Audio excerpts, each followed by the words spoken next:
Chapter 366. In the trending topics, the netizens vividly interpreted the hashtag when I'm ruthless, even the couple I'm dating will be hateful hashtag. Hence, a topic quietly climbed to the bottom of the trending topics on Weibo. When Si Chuanbai saw the hashtag Shuringdi is useless hashtag, his expression was exactly the same as the old man on the subway. In the past, he had predicted that Sure Sway would be on the trending topics and had prepared the corresponding public relations. Recently, the trending topics were getting more and more confusing. Shuringdi is useless? What kind of public relations is this? If it was public relations, others would say, look at Sure Sway and his team, they're guilty. If it wasn't public relations, others would say, TSK, I can't tell that he's so weak at such a young age. The top manager sighed heavily as he looked at his phone. It's too difficult for me. Similarly, Xiangyi's manager, Anan, was in a difficult situation. He had been worried sick that he wouldn't be able to sell his obedient version B. Until he saw the Weibo post about the sales. 59 seconds? 100,000 copies? Did he see wrongly? Before Anan could react, his phone was bombarded with calls from various media outlets and business partners. To put it simply, Xiangyi was on fire. However, the problems that followed were also obvious. An artist didn't just need a manager, they needed a team. Now, although Xiangyi had become the boss of Tomato Entertainment in name, she didn't have a team. With so many things piling up, Anan felt powerless. It was too difficult. I don't deserve it. He even had a feeling of wanting to shrink back. Should I resign? Just as this thought flashed through his mind, his phone rang. When he saw the caller ID, he rubbed his eyes hard before answering the call. Mr. C, are you looking for me? Si Chuanbai's serious and deep voice came through the receiver. From today onwards, my team and I will be in charge of handling Miss Xiangyi's management business. Really? That's great. In that case, Xiangyi would have the most professional management team. However, his happiness only lasted for 3 seconds before Anan realized something. He drooped his head and asked dejectedly, So am I going to lose my job? Si Chuanbai, you're thinking too much. Anan sobbed. You don't have to comfort me. I understand. I'll pack my luggage now and go to Little Rabbit Farm to raise piglets. I heard that they use science to raise pigs and turn knowledge into reality. In any case, I went to university before. Woo, I should be able to apply, right? Si Chuanbai rubbed his eyebrows. Why was Little Rainbow? What do you mean by raising piglets? I think you want to eat piglets. Sorry, I didn't express myself clearly. My team and I will assist you. Knowing that he would not face the crisis of unemployment, Anan was rejuvenated. He suddenly thought, then what about Sure Sway? Si Chuanbai said coldly, let him fend for himself. I am now part of Miss Xiangyi's family. In the kitchen, Xiangyi and Sure Sway were busy. Li Jinyu announced Sure Sway's sales volume first. Sure Sway bowed to the camera and said, Thank you for your support, everyone. A's was made comments. First bow. When it was Xiangyi's turn, Xiangyi stopped washing the vegetables and expressed her gratitude to her fans. More and more people joined in. Second bow. Coincidentally, when Xiangyi turned around, she bumped into Sure Sway. He frowned and looked down at her. One person's idiocy is called idiocy, while a group's idiocy is called happiness. Husband and wife bow to each other. Ceremony complete. Chapter 367. Send him to the bridal chamber and turn off the lights. Wait a minute, isn't Sure Sway impotent? Why don't we crowdfund and send him some pills to nourish his body? I'm gonna laugh myself to death in the comments section sooner or later. There was a sea of joy in the comments section, but the few popular starlets in the entertainment industry were extremely displeased. Some of the fashion and endorsement opportunities that had originally approached them had all gone to Xiangyi. That was how realistic the entertainment industry was. When something was going down, the business world wouldn't even take a second look. When it was popular, the business world would willingly be a spare tire. The starlets would usually fight openly and covertly, but today they were united against a common enemy and quickly formed a group. The plastic sisters flatter each other for a while, and then very tacitly joined forces to defame Xiangyi. Soon, a lot of negative news about Xiangyi appeared on the internet. What kind of sales legend is this? It's all fake. After removing the fake news, it's already good enough for someone to sell 1,000 magazines. Well, a certain Xiang actress has a bunch of rich brothers.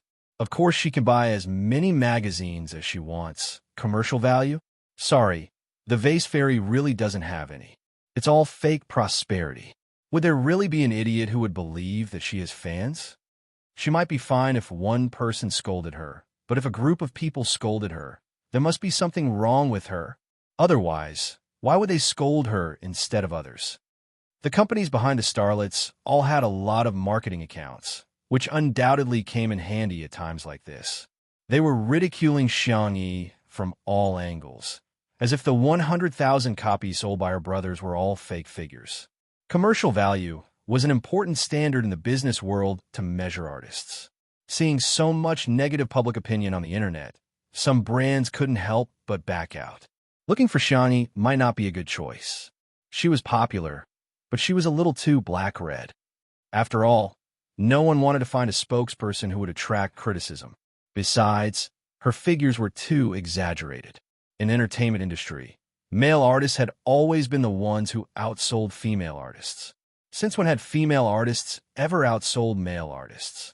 At the critical moment, an overseas vlogger posted on Weibo, which attracted the attention of netizens.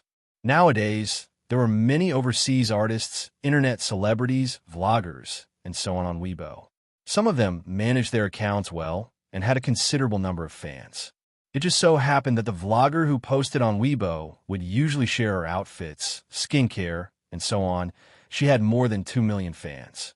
Luna V. Hey, I want to ask, can anyone help me buy this? My friends like her very much. There was a picture. It was a screenshot of My Style's Xiang E Edition B. The netizens? Is Xiangyi? S. Do overseas vloggers? S.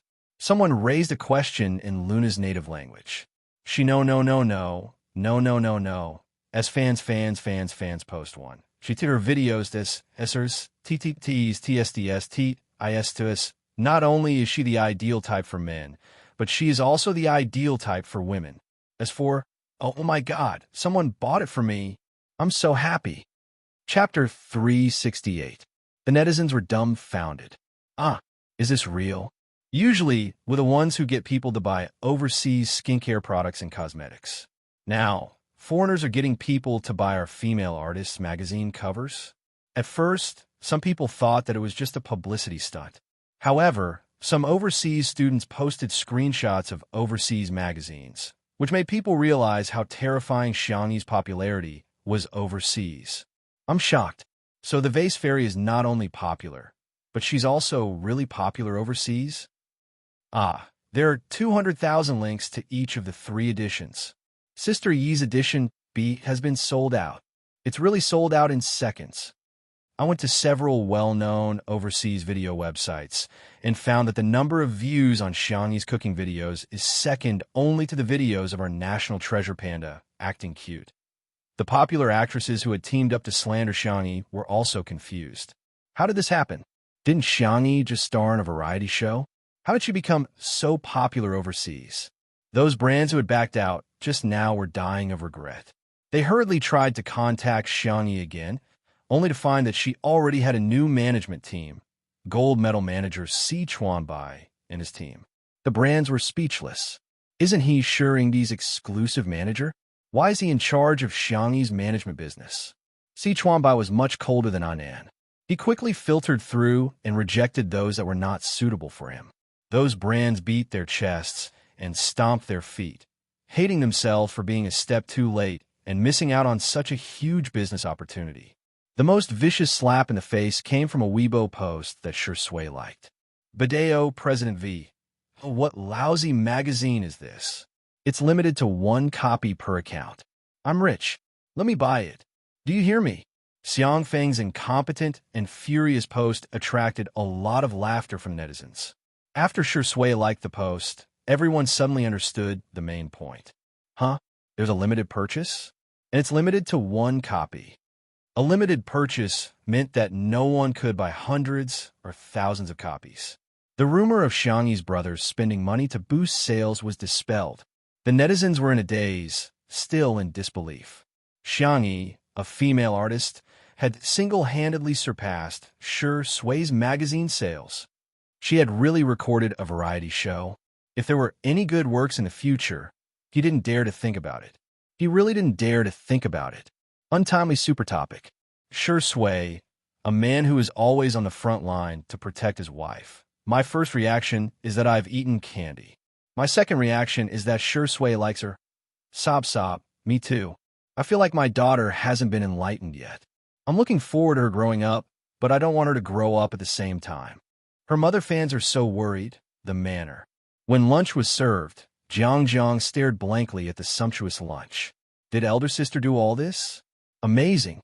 Jiang praised generously. Jiang, call me auntie, said Zhoumi. Jiang shook her head and said, no, it's sister. The beautiful ones are all big sisters. Xiangyi had always been very tolerant toward her cubs. She pushed a cup of freshly squeezed strawberry milk over, her eyes gentle and calm. Jiang took a sip and squinted her eyes blissfully. After a few seconds, she sighed like an adult and said, when will I grow up? Madame Xiang asked. Jiang, what do you want to be when you grow up? Jiang exclaimed, I want to marry Sister Yi. Everyone at the table burst into laughter. Shi Sui was the only one who raised his eyebrows. Children are such creatures. They're really annoying. Chapter 369. The netizens watching the live stream were appalled. It's time for the mukbang live stream. Reporting, the takeout has been ordered and the milk tea is ready. Get ready to eat. Over. Ha ha ha. Shi Sui's eyebrows are so soulful. He's not going to be jealous of children, is he? Zhong, he was shocked by the delicious food on the table. Did you make all these? Xiangyi didn't take the credit. Shi Sui and I made them together. Shi Sui said, I'm just an assistant. A look of surprise flashed past Zhongyi's eyes. As far as she knew, Shi Sui was the type of person who would rather not eat than cook. Yet, she's willing to cook? Madame Xiang praised, our dear Tutu's culinary skills are really getting better and better. Xiangyin humphed and said, that's all. Madame Xiang, haha, if you didn't eat the most, I would have believed your nonsense. As for Xiao Naofu and little Shiji, they also had their own lunches. Little Shiji, who had only eaten dog food before, barked and buried its face into the bowl of food for the first time. Xiao Naofu, on the other hand, turned into a little kitten and ignored its own food to squeeze into little Shiji's bowl. Little Shiji looked at it in bewilderment. Woof! Xiao Naofu barked at it fiercely. Woof! I'm going to eat your food, you mutt. Little Shiji hesitated for a few seconds and quietly retreated. It even pushed its bowl towards Xiao Naofu, seemingly hinting for it to eat more. Xiao Naofu initially thought that little Shiji was trying to lure it away from its territory so that it could steal its luxurious seafood rice. To its surprise, little Shiji lay on the ground obediently and watched it eat innocently with watery black eyes. It seemed that it was planning to wait for Xiao Naofu to have its fill before starting. Xiao Naofu suddenly felt that the rice in its bowl was no longer fragrant. What are you looking at? Xiao Naofu was immature and was equivalent to a human child. It bullied little Shiji because it felt that little Shiji had stolen Xiangyi's love. If little Shiji was a bully, it would definitely fight little Shiji to the death. However, little Shiji wasn't. Xiao Naofu felt like it had punched cotton. It stared at little Shiji for a few seconds before reluctantly pushing the bowl back. It even picked up a prawn from its bowl and placed it in little Shiji's bowl. Meow. Oomph. This hoo only gave you a prawn because you're too thin and weak. In the next second, little Shiji pressed it onto the ground and began licking Xiao Naofu's head happily. Meow, meow, meow. Xiao Naofu. I hear mother. Don't come over. Stupid woman. Save me. Save me. As an internet celebrity cat, Xiao Naofu had its own cameraman and a separate live broadcast room. The netizens inside were all cute and doting, and the style was very harmonious. Xiao Naofu is so pretentious. Our Xiao Naofu has grown up, I'm glad. Little Shiji is so domineering. I'm done. Cat videos? So embarrassing, I'm too embarrassed to watch. Xiao Naofu struggled to break free from little Shiji's shackles and jumped into Xiangyi's arms, feeling extremely aggrieved. Meow. Oh, that annoying mutt licked my fur until it was wet. Xiangyi put down her chopsticks and coaxed it gently. When Xiangyin saw this scene, he frowned and said with a menacing expression, "Don't worry, just eat. Why are you hugging it?" Xiao Naofu was so frightened that it shrank into Xiangyi's arms. Some netizens commented, I feel like old Mr. Xiang doesn't hate cats, but Xiangyi. Chapter 370. This comment gained the approval of many people. Yeah, cats are so adorable. Would anyone hate cats? To be honest, old Mr. Xiang has 4 grandsons. Why would he fancy one granddaughter? In ancient times, Xiangyi wouldn't even be listed in the genealogy. Haha, did you guys just realize? I could tell long ago that Xiangyi's grandfather has been pulling a long face towards the vase fairy. He obviously doesn't like her. As soon as those comments were posted, they were rebutted by Xiangyi's fans. TSK, you guys found out again. What's wrong with the person who mentioned the genealogy? Times have changed. You've forgotten about it early in the morning. It's just a sentence, yet you're imagining so much. Some people really have nothing better to do. It's not like it's written all over your face. There was a strong smell of gunpowder in the comments. Nowadays, the livestream industry was very developed, and the stress that had nowhere to be released in reality was easily vented on the internet. In reality, the mistakes of others could still be tolerated.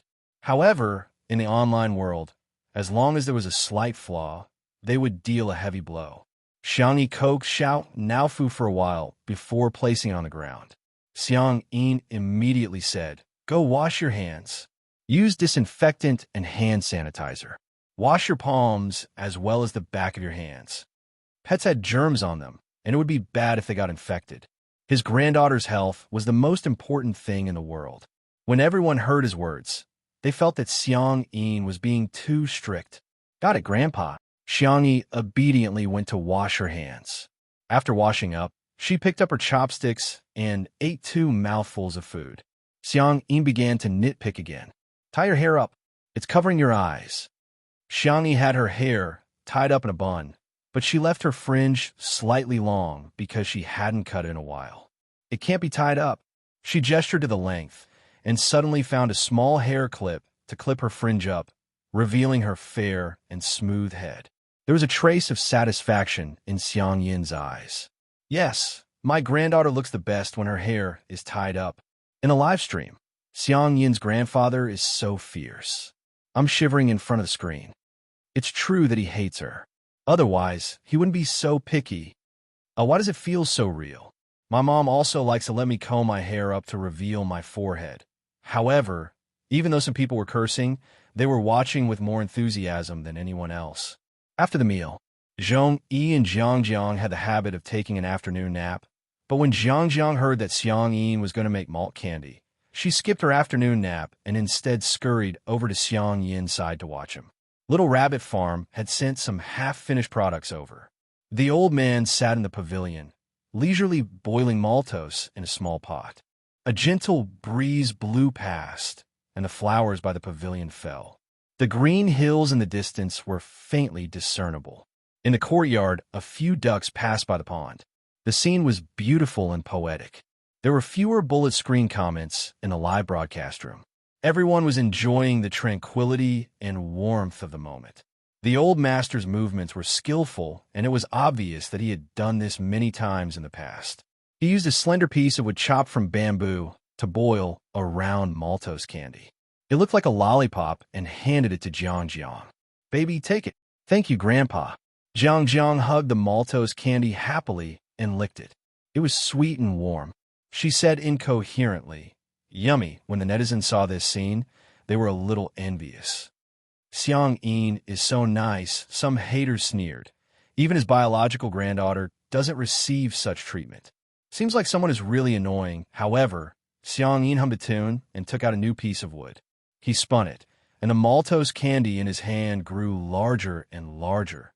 the netizens began to feel that something was amiss. Chapter 371. The bright, light yellow maltose candy was emitting steam. Gradually, the candy ball in Xiang Yin's hand became several times larger than the one he gave to Jiang just now. Xiang Yin picked it up and looked at it, but he still felt that it wasn't enough. Hence, he put it in the pot and spun it a few more times. This is for Jiang, right? Jiang is so cute.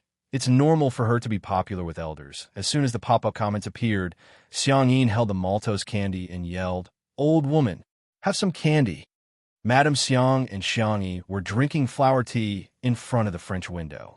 Hearing his words, they smirked and said, "This old man's voice is too loud." The netizens were dumbfounded. They were caught off guard by their public display of affection. Madame Xiang tucked her hair behind her ears and walked towards Xiang Yin. After tasting it, she said, "It tastes all right, but it's old and sticky." Xiang Yin pretended to be angry and barked, "Nonsense! You're not old at all." Jiang chimed in, "Yes, Grandma's not old at all." All women like to hear such things, and Madame Xiang was no exception. She was all smiles. After eating half of it, she got sick of it and stuffed it into Xiang Yin's hands. Xiang Yin had been with her for many years, and they could read each other's minds. Hence, he calmly ate the rest. The pop-up comments in the live stream changed abruptly. "Oh my God, Grandpa and Grandma are so sweet. You can only be the king of dogs if you eat the best of the best. Damn it, I'm so jealous." Everyone was moved by the sweetness of Xiang Yin's and Grandma's love, and some even commented that Xiang Yi was too miserable. At first glance, that was indeed the case. Jiang and Xiang Yin both had candy, but she was still drinking flower tea all by herself. Without comparison, there would be no harm. Her fans felt a little sorry for her, but the haters were unscrupulous as they mocked her. Some people are just born to be detestable. I can't help it. If I were Xiang Yin, I wouldn't like her either. She's too pretentious. Up to now, the vase fairy has a perfect persona in two under one roof. It would be strange if she wasn't acting. Just as the haters were criticizing Xiang Yi, someone discovered that Xiang Yin was still silently brewing maltose candy. This time, the candy balls were even bigger. Not only was it big, but he also continuously molded it into shape. Not long after, a round, bunny-shaped maltose candy appeared in his palm. The old man looked at it and felt that it was not enough, so he continued to carve it carefully with a bamboo stick. After a long while, the old man was finally satisfied. The camera gave a close-up. It was a lifelike little rabbit, cute and delicate. Rabbit? It can't be that coincidental. The next moment, the old man's loud and clear voice resounded in the courtyard. "Good rabbit! The netizens were speechless. Earphone fans were almost deafened. "Grandpa, your voice almost sent me away. Did I hear that right?" The old master called her little bunny. Under everyone's incredulous eyes, Xiang Yi walked briskly into the pavilion. "Grandpa," Xiang Yi said softly, "is this for me?" The old man had a sullen expression on his face, as if he wasn't the one who had called her good tutu just now. He handed the tutu maltose candy to Xiang Yi and said coldly, "Eat this." Xiang Yi grinned widely, revealing her dimples. "Grandpa, you're so nice. You're the best grandpa in the world." Sweet words. The old man sneered in disdain, but the corners of his mouth curled up uncontrollably. "Is it enough? If it's not enough, there's more. I'll make you a supersized one." The netizens thought, "You call this annoying? He's obviously doting on her." Chapter 372. Xiang Yi's voice was gentle as she sat on the stool next to Jiang and ate her candy obediently. "It's enough." The two of them were eating candy at the same frequency and were so adorable that his heart was about to melt. The smile on Xiang Yin's face deepened. Madame Xiang teased, "Hey, didn't someone say that he hasn't forgiven Tutu yet?" Xiang Yin's expression changed immediately, and he stopped smiling. He said coldly and sternly, "Humph.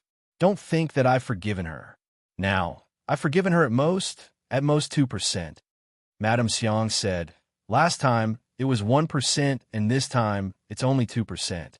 Is a meal worth 1%? Then wouldn't my dear Tutu have to cook 98 meals for you? Old man, you're just trying to cheat her out of her food."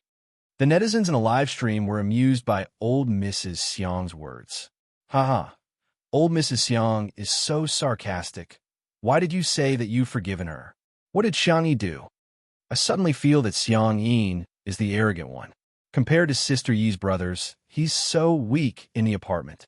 Qin Wanyan, who had recently suspended her work, was watching two under one roof, as if she had been possessed. As long as Xiang Yi appeared on screen, she would crazily post negative comments, bicker, nitpick, and make sarcastic remarks. Why is Xiang Yi doing so well and becoming more and more popular? Didn't I end up having to suspend my work and suffer a drop in popularity because of a slip of my hand? Hearing Xiang Yi mention the word forgiven, she sneered and opened the private chat box of a certain marketing account in the court in Nanjing. Today's court hearing was being live-streamed on the court hearing website. Xiao Wan, who is also known as guardian of the best Xiang Yi in the world on Weibo, was seated in the gallery, so nervous that her palms were sweating. The judge announced that the court was in session and the live stream began. In an instant, many people swarmed into the live stream. When they saw Sang Chun, who was sitting at the plaintiff's defense lawyer's seat, the comment section suddenly became lively. Ah, Xiang Yin's suit is so classy. This is lawyer Xiang's first court appearance in years, right? It's my first time watching a live trial. I'm a little nervous for some reason. The case was quickly sorted out. Xiao Wan's good friend, Xiao Su, got first place in the written interview when she applied for a job. However, the company hired a boy who ranked lower than her because this position was more suitable for boys. The lawyer hired by the defendant's company was also very good. The first thing he did was to change the concept of the case. His style of defense was very eloquent and infectious. He avoided the important points and dwelled on the trivial. He did not mention the gender issue at all.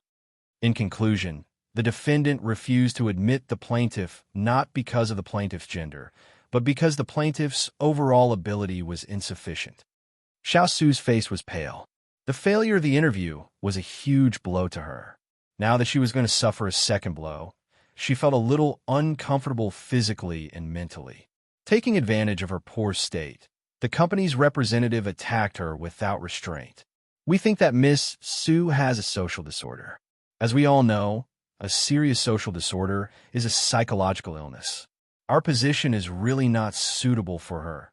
In a live stream, some people felt that what they said made sense. That's right. How could they hire a ticking time bomb into the company? Getting first place in the written interview doesn't mean anything. Maybe she has high scores but low abilities. To be honest, this position is indeed not suitable for a girl. Given her age, she's going to get married and have children in 2 years. Who's going to bear the company's losses? Chapter 373. While the group of people were having a heated discussion, Sang Chun raised his eyebrows slightly in reality. Are you done? The man's voice was thin, cold, and low, and it exuded a powerful aura. The two people in the dock subconsciously shut up. By the time they came back to their senses, they realized that they had somehow listened to Sang Chun's words. Sang Chun got up and retorted without even looking at the document.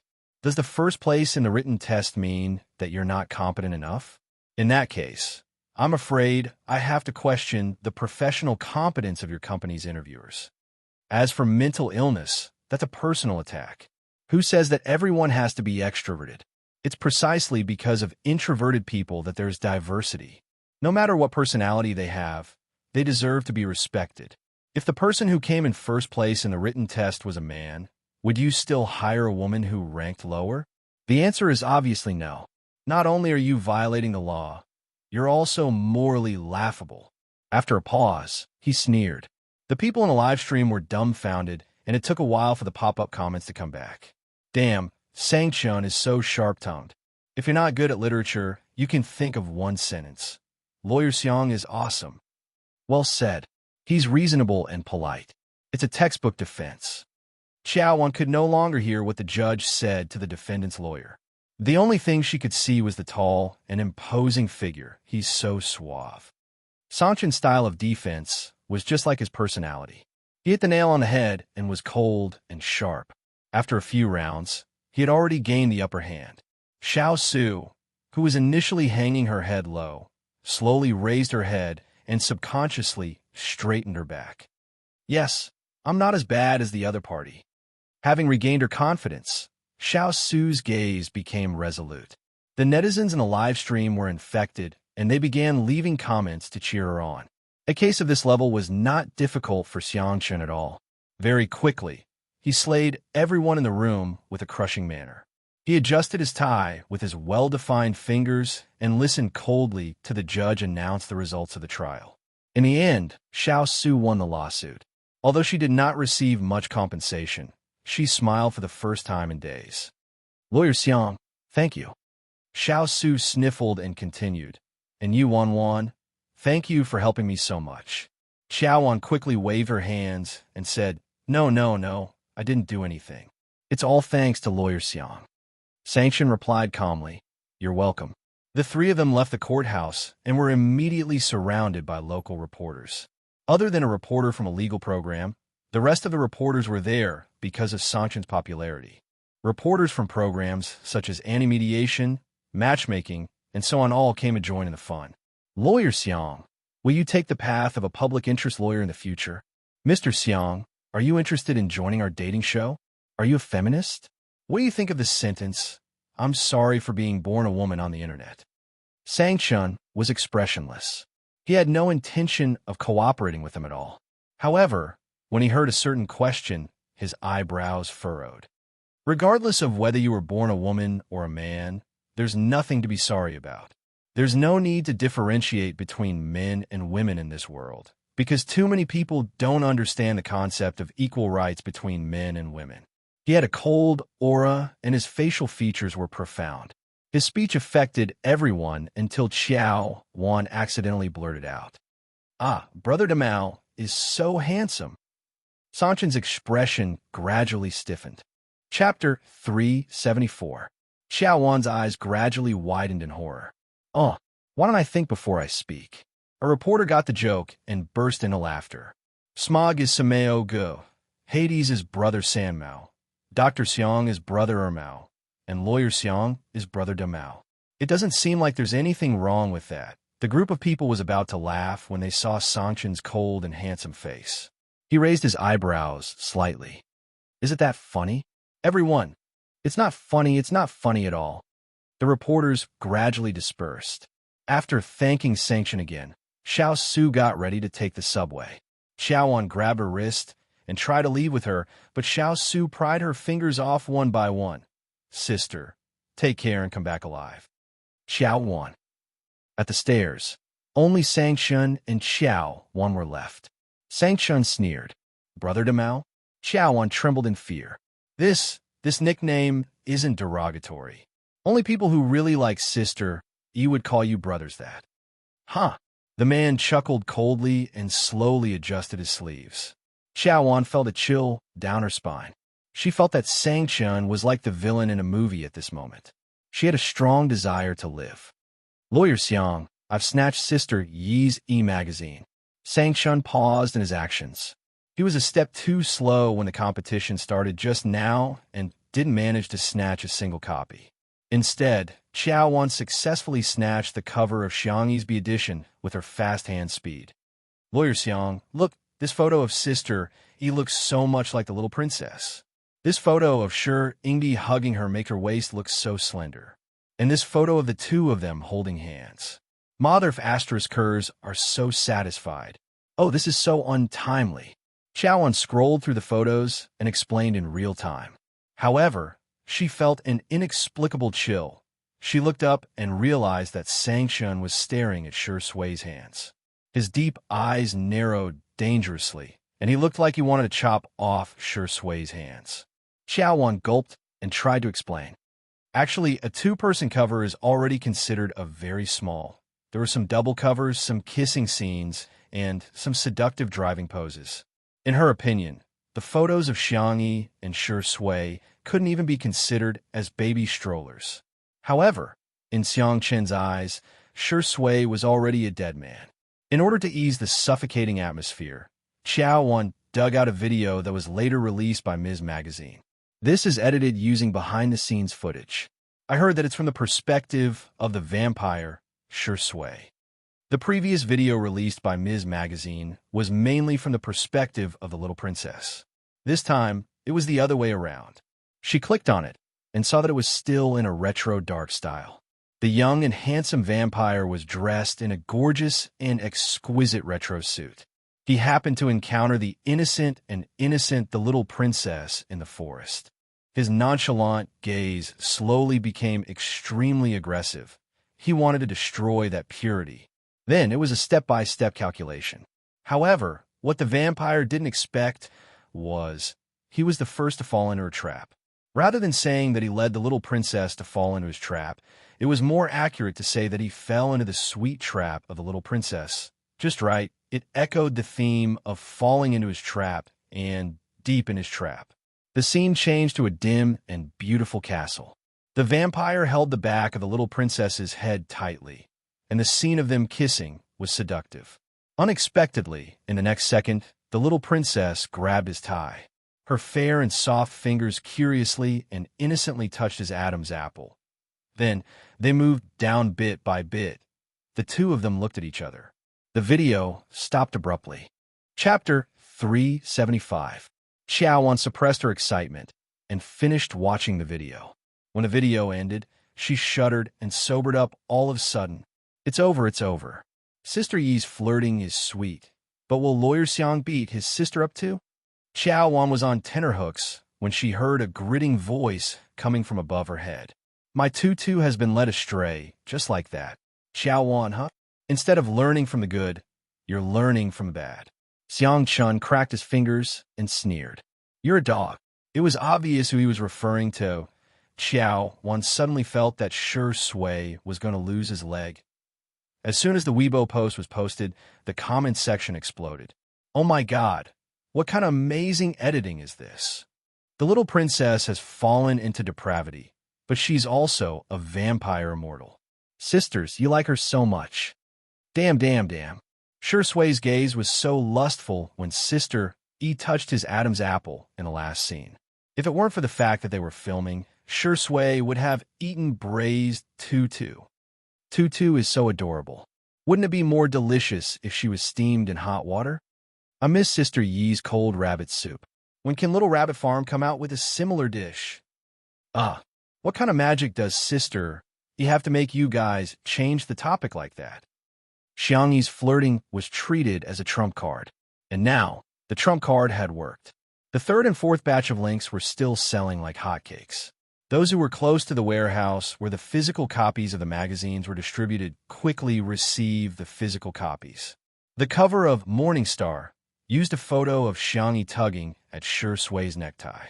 Their gazes met, and there was a clash of provocation and abstinence, as well as a clash of seduction and depravity. The atmosphere was full of storytelling. In the interview, other than the usual questions, there were also the two people's understanding of the story. Xiang Yi, it's a very romantic story. I think both the little princess and the vampire are very lonely. They don't have any good friends, so they are attracted to each other.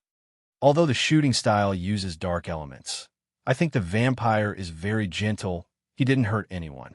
Shui, I think Sister E is right.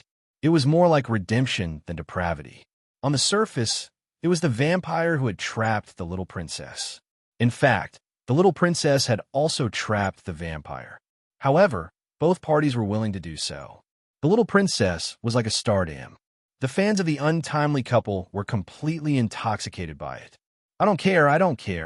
I've already replaced Sister E with Shui Xingxing. Haha, I think Sister Yi's understanding is a fairy tale, while Shui's understanding is a love story. I'm different.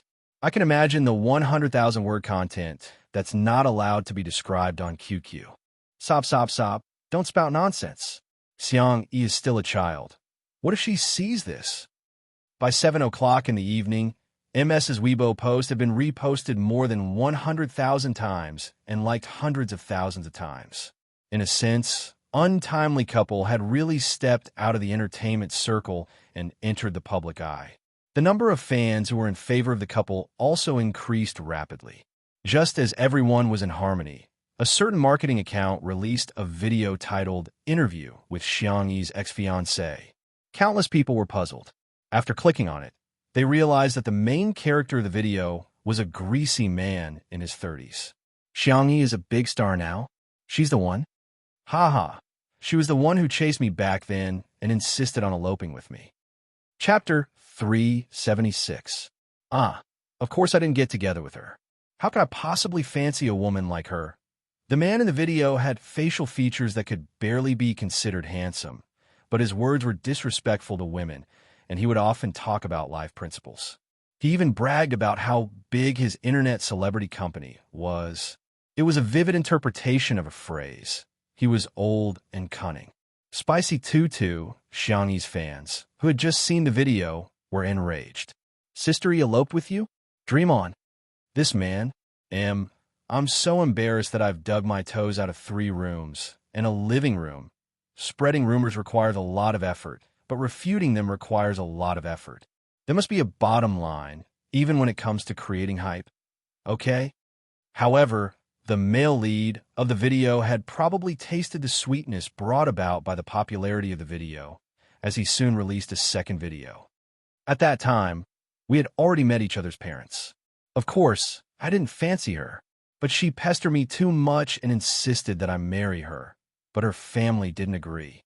In order to see me, she even climbed over the wall at home.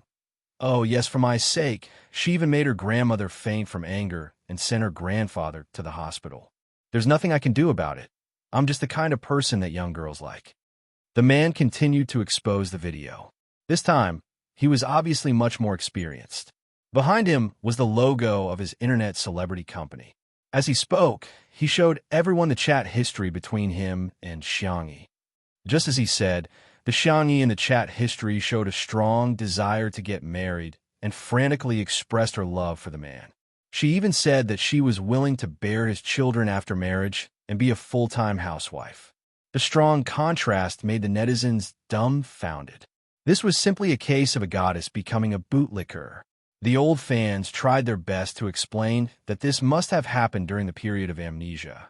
However, many fans who had just fallen into the trap expressed that they couldn't accept such a side of Xiangyi. There were even several famous bloggers with millions of fans who posted condemnation. The value of a woman definitely doesn't revolve around cooking in the kitchen, let alone being a fertility machine. At Xiangyi V, I hate your persona and despise your worldview. I'm so angry. It's precisely because there are women like Xiangyi that men look down on women. How many seniors have spent countless efforts to tear off the labels on women? Now you're putting labels on women one by one and putting shackles on them. Filial piety is the most important of all virtues, and Xiangyi is a real unfilial daughter.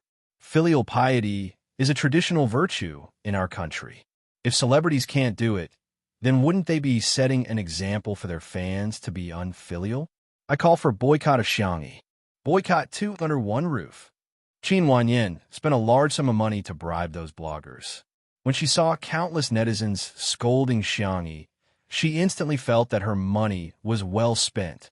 As for the man who broke the news, she was the one who first found a gossip media outlet and claimed that Xiangyi was not as innocent and naive as the netizens thought. On the contrary, she had a dark history of eloping. That gossip media outlet was like a fly that had smelled rotten meat as they found the informant. Coincidentally, the informant also wanted a ride on the hype. Hence, both parties hit it off and came up with a huge piece of news. Brother XIN, do you have Xiangyi's contact number? We can record a conversation between you and her. It'll definitely go viral. The person in charge of the gossip media outlet suggested. With a look of guilt in his eyes, XNU said stubbornly, her number has already been changed. What about her family? How many brothers or grandparents? I'm taking a leave of absence. I'll make up for it tomorrow. Good night equals W, smiley face. Chapter 377. XINU said vaguely, her brothers are all very busy. Even if I call them, they might not answer me. In fact, he didn't even have the contact information of Sanction and the others. There was actually nothing between XINU and Xiangyi. At that time, Xiangyi was just eager to get rid of the Xiang family. After all, He was a man in his 30s, and she couldn't hide her intentions from him at all. Besides, it wasn't that he didn't fancy Xiang Yi, but rather, the Xiang family didn't fancy him at all. However, Xianyu felt that it wouldn't be a big deal to make use of some dramatic plots. Anyway, the hype would bring about popularity. In just a short while, there were plenty of small internet celebrities who wanted to sign a contract with his company. What about Xiang Yi's grandparents? They're doing a live broadcast. If you call them, the popularity will definitely be explosive. The person in charge of the gossip media said. They were not philanthropists. They were taking such a huge risk to expose the news for the sake of money. As for Xianyu's life, it was not within their scope of concern. Think about it. If your company becomes the top in the industry and produces an online celebrity, you'll be more impressive than an entertainment star. As Xianyu listened, he was tempted. I have her grandfather's number, but I can't guarantee that he will pick up. The person in charge was overjoyed. It's okay. If he picks up, we'll write about it. If he doesn't, we'll write about it too. If he doesn't pick up, I'll write something like Xiang Yi's grandfather treats his granddaughter like dirt, abandons her like an old shoe, and doesn't care about her marriage at all. Xianyu said, Okay then. A few minutes later, in the gazebo of the manor, Xiang Yin's cell phone rang. Good luck to you, good luck to you. Good luck brings joy and love. The down-to-earth ringtone made the staff at the scene burst into laughter. In particular, Li Jianyu's goose-like laughter was very charming, causing the netizens in the live stream to criticize him. Xiang Yin's ringtone is so cute.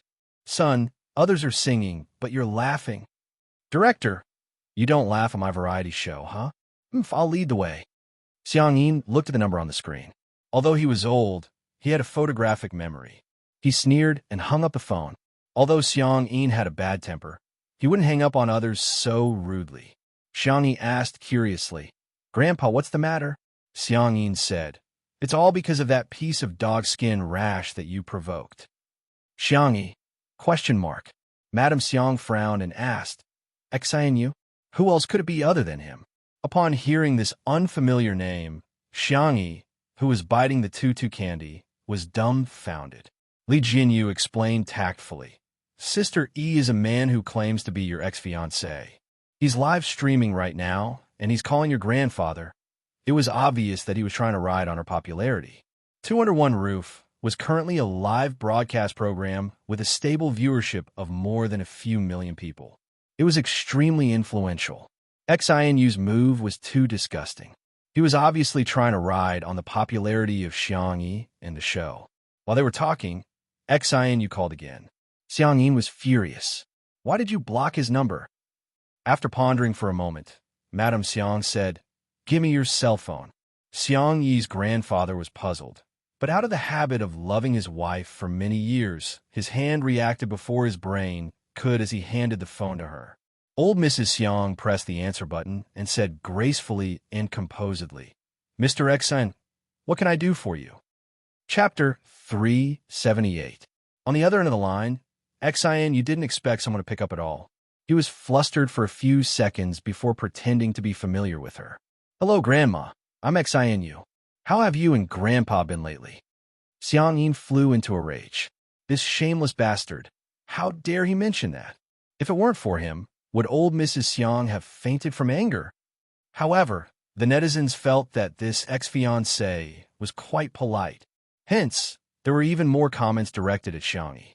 Many people's jealousy could be felt through the screen. To be honest, this middle-aged man is good-looking, has a successful career, and is polite too. He's more than enough to be a good match for Vase Fairy. In my opinion, with his qualities, he can get any woman he wants. Xiang Yi is just an actress. How can she have the cheek to be picky? TSK, she has such high standards. I think she's just a scheming woman who looks harmless on the surface. If she wasn't picky, how could she be a couple with Sure Sway now? Madame Xiang said calmly, Your grandpa and I are doing well. Xianyu, how about you? Are your legs okay? On the other end of the line, Xianyu choked. His dark history from back then surfaced uncontrollably. He had indeed been to the Xiang family home before. Although he knew that Xiang Yi had ulterior motives, he still harbored evil intentions and tried to make things happen, Unfortunately, as soon as he locked the door, it was kicked open. Coincidentally, it was the day of the Xiang family's family gathering, and Xiang's four brothers were all there. Hence, Xianu was later hospitalized for 3 months. Having been hit where it hurt, Xianu said in a stiff tone with a trace of awkwardness on his face, "Grandma, I actually have something to say to Xiang'i. I wonder if you can give me her contact number?" The person in charge of the tabloid media had taught him that if Madame Xiang refused, he would ask if it was because he was afraid that Xiang'i still had feelings for him. When the time came, he would definitely make the headlines. To his surprise, Madame Xiang said leisurely, "If you have something to say, say in person." Xianu was stunned. "I'll send you the address. That's all for now." Madame Xiang's attitude was gentle but firm. Then she hung up the phone. Everyone was dumbfounded. Only Madame Xiang seemed to be the most independent and clear-headed person. Her smile was kind, but her words were poisonous. Since he wants to broadcast live, let's satisfy him. Instead of blocking his mouth, let's listen to what he has to say. Netizens, ? Sameo goods your parents have gone to heaven was probably inherited from you, Grandma. Xiang'i nodded in agreement. Grandma, what you said makes sense. Madame Xiang gently rubbed her granddaughter's face. Don't be afraid. Grandpa and Grandma will protect our good Tutu. Xiang Yin was just about to show off his crutches when he heard Madame Xiang say, Old man, bring me my whip. Li Jinyu got a great shock and hurriedly persuaded, Grandma, we're still in the middle of a live stream. We can't have any violent or bloody scenes. Madame Xiang smiled and said, Why would I? I'm teaching my good Tutu how to hit a spinning top. The netizens were dumbfounded. Isn't there something wrong with this? Xianu initially refused to go to the manor. After all, he was worried about his leg. However, under the instigation of the tabloid media, he still made up his mind to go. When he arrived at the manor, the scene in front of him made him dumbfounded. The gray-haired old Mrs. Xiang forcefully whipped the spinning top, creating a thunderous sound in the air. Xianu's legs immediately turned to jelly. Chapter 379. However, Madame Xiang even took the opportunity to explain to everyone elegantly while whipping the whip. Spinning top is an ancient and traditional game. It's a good way to exercise for the elderly. The harder you hit the whip, the faster the spinning top. Glancing at Xianu, who had rushed over, Madame Xiang said smilingly, There's another saying among the people. It's called whipping the wretched. Xianu shuddered. The netizens were appalled. Spinning top. Why did you hit me? Aggrieved. JPG. I suspect that Madame Xiang is hinting at Xianu. That's probably an elegant and vicious tongue. Is Xianu trembling? No way, right? Is he that cowardly? Ha! Damned old woman, you're taking advantage of your seniority. It's your granddaughter's blessing that he fancies her. If you're sick, get it treated. Our sister E is loved by all. There are plenty of puppies and puppies who adore her. Who cares about such a greasy old man? Sure sway. Old man? Thank you, I'm offended. In the live stream, some people were making jokes, some were arguing, and some were being silly. The number of viewers skyrocketed, and the pop-up comments were also increasing at a speed visible to the naked eye. The entire screen was densely filled. How is it? Have you learned it? Madame Xiang looked at Xiang'i. The girl said with uncertainty, Shall I try? Madame Xiang then handed the whip to her. Xiang'i moved her wrist and tried to swing it twice to get a feel for it. He didn't know what material Madame Xiang's whip was made of. Just by swinging it in the air, the whip cut through the air with a crackling sound. With a whip of the spinning top, the movement was doubled. Xianu was speechless. He suspected that he would die on the spot if the whip were to land on him. Xianu put on a fake smile and took the initiative to greet, Hello, Grandpa and Grandma. He even nodded at the crew of the program and said, Hello, everyone. You've worked hard. He had specially changed into a silver gray suit and combed his hair back, making him look rather handsome. Hearing this, Xiang turned her little face to look at him. The girl's skin was so white that it seemed to glow. After taking care of her body for a while, she had become slightly rounder. Her face looked full of collagen, and her nearsightedness had also improved. She could be said to be beautiful and charming. The most amazing thing about her was her calm and gentle temperament. It was as if no matter how noisy her surroundings were, it would not affect her. Xianyu's heart began to itch. He felt that Xiangyi was even more beautiful than before. If she continued to pester him, he might agree to go out with her. At most, he would just kick her away when he got tired of sleeping with her. Just as this thought flashed through his mind, a cold gaze suddenly locked onto him. When he met Sui's dark and dangerous gaze, Xianyu broke out in cold sweat and didn't dare to look at her again. "Mr. Xian," Xiangyi said faintly. Hearing her clear voice, Xianyu refused to give up and leaned forward greedily. "Xiangyi, long time no see, did you miss me?" Xiangyi took a step back without a trace and distanced herself from him. "I heard that you have something to say to me." When he got closer, he seemed to be able to smell the faint fragrance of her hair. Xianyu took a sniff greedily and said, "It's not impossible for me to marry you, but I have a condition." Xiangyi was confused. Although she had many questions in her heart, she still maintained her social etiquette. "Sorry, I lost my memory previously, and it might have caused some misunderstandings. Drop the act." Xianyu was full of confidence. "You'd better think it through. If you miss this opportunity, you won't get another one." Chapter 380. Xiangyi frowned slightly. She had never had the habit of interrupting others. Hence, even though she felt that Xianyu's words were illogical, she still chose to listen to him patiently. Xianyu said, "Didn't you agree to elope with me back then? I think girls should respect themselves. If you can get the consent of your family, I can consider dating you." Xiangyin had been tolerating it for a long time, but when he heard this, he couldn't help but holler, "Dream on. Don't even think about marrying into our family." Xianyu said shamelessly, "I'm here now. Grandpa, didn't you say that you haven't forgiven Xiangyi? I'm the cause of all this. I'm here to help you solve the problem out of kindness." Xiangyin's face turned sullen. How could he really hold it against Tutu? However, he kept those words to himself and couldn't bring himself to say it in public. Due to Xiangyin's arrogant character and sudden silence, the netizens naturally got the wrong idea. "I think Xianyu's words make sense. Xianyu isn't that bad, right? Why do you guys always think badly of him? He's obviously a PUA. He's belittling girls in order to gain control. He's so disgusting. Get lost, ugly man. Stay away from Xiangyi. Why does Xiangyi have to bear the responsibility for the mistakes she made when she had amnesia?" Cry. Xiangyi was rather calm. "I don't have any plans to get married, nor do I have any memories of you, Mr. Xian. I don't think our lives will intersect again." Xianyu looked at Xiangyi, who seemed to be trying to distance herself from him, and immediately panicked. "How can you go back on your word?" Seemingly feeling that his words were too childish, he resorted to his best means. "But you're such a filthy woman. Who else would want you except me?"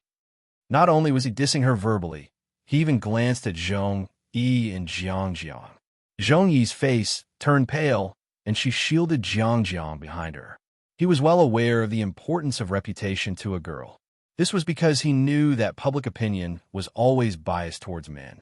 For example, if someone got pregnant before marriage, everyone would scold the woman.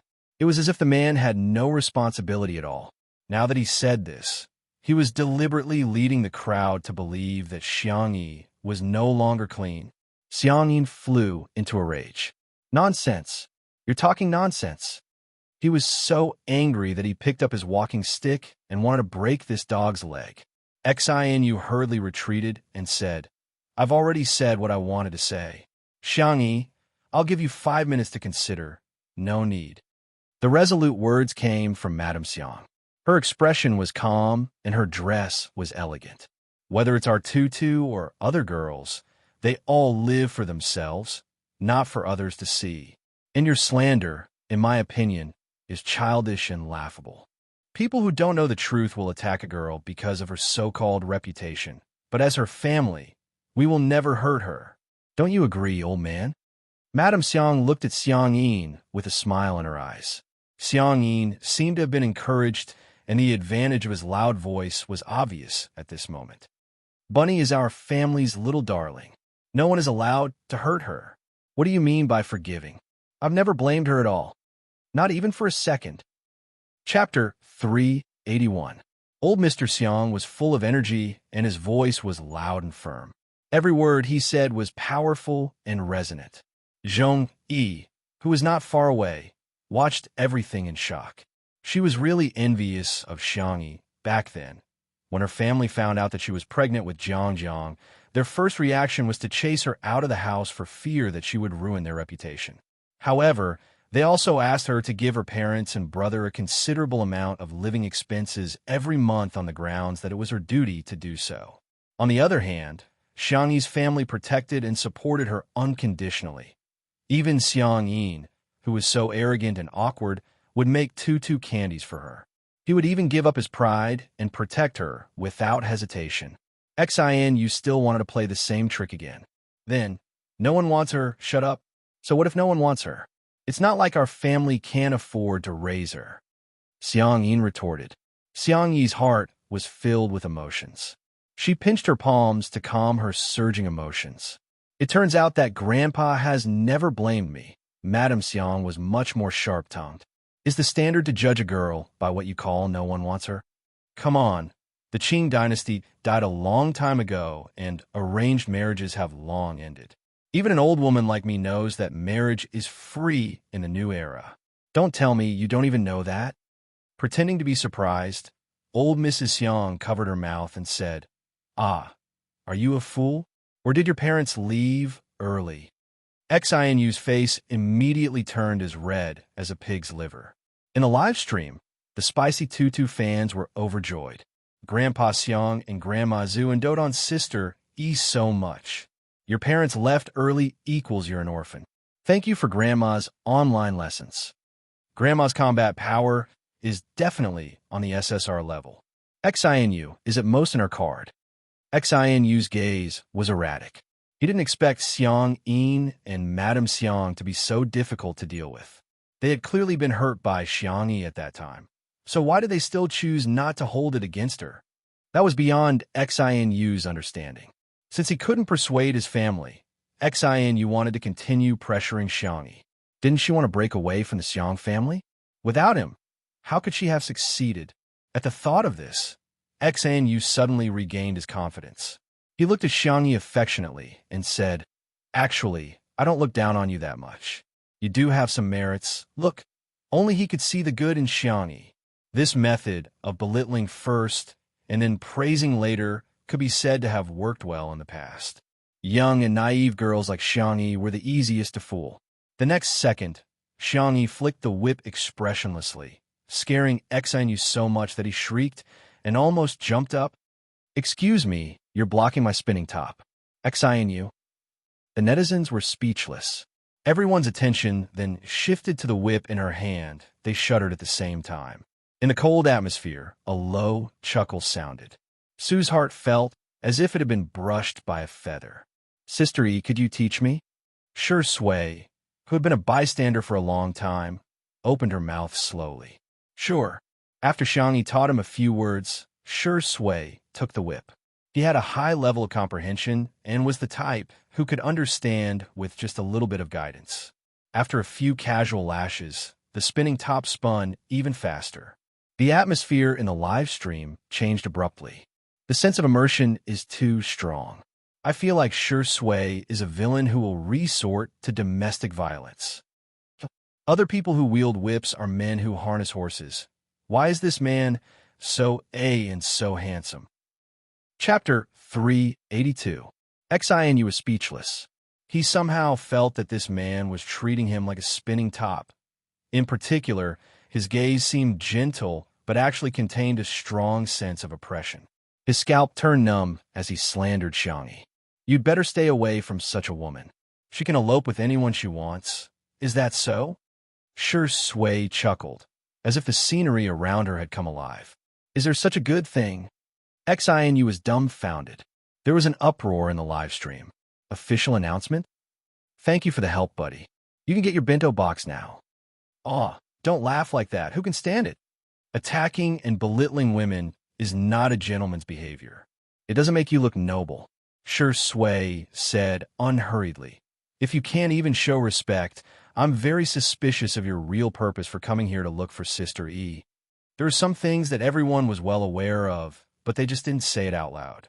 Shui, on the other hand, exposed Xinu's ugly and dirty thoughts. Xinu was immediately embarrassed. I came to look for her because she said that she wanted to marry me and even pestered me. So, do you like her? Of course not, but after all, she's been pestering me. Xinu began to spout nonsense under Shui's intimidating aura. Shui nodded slightly with a clear expression.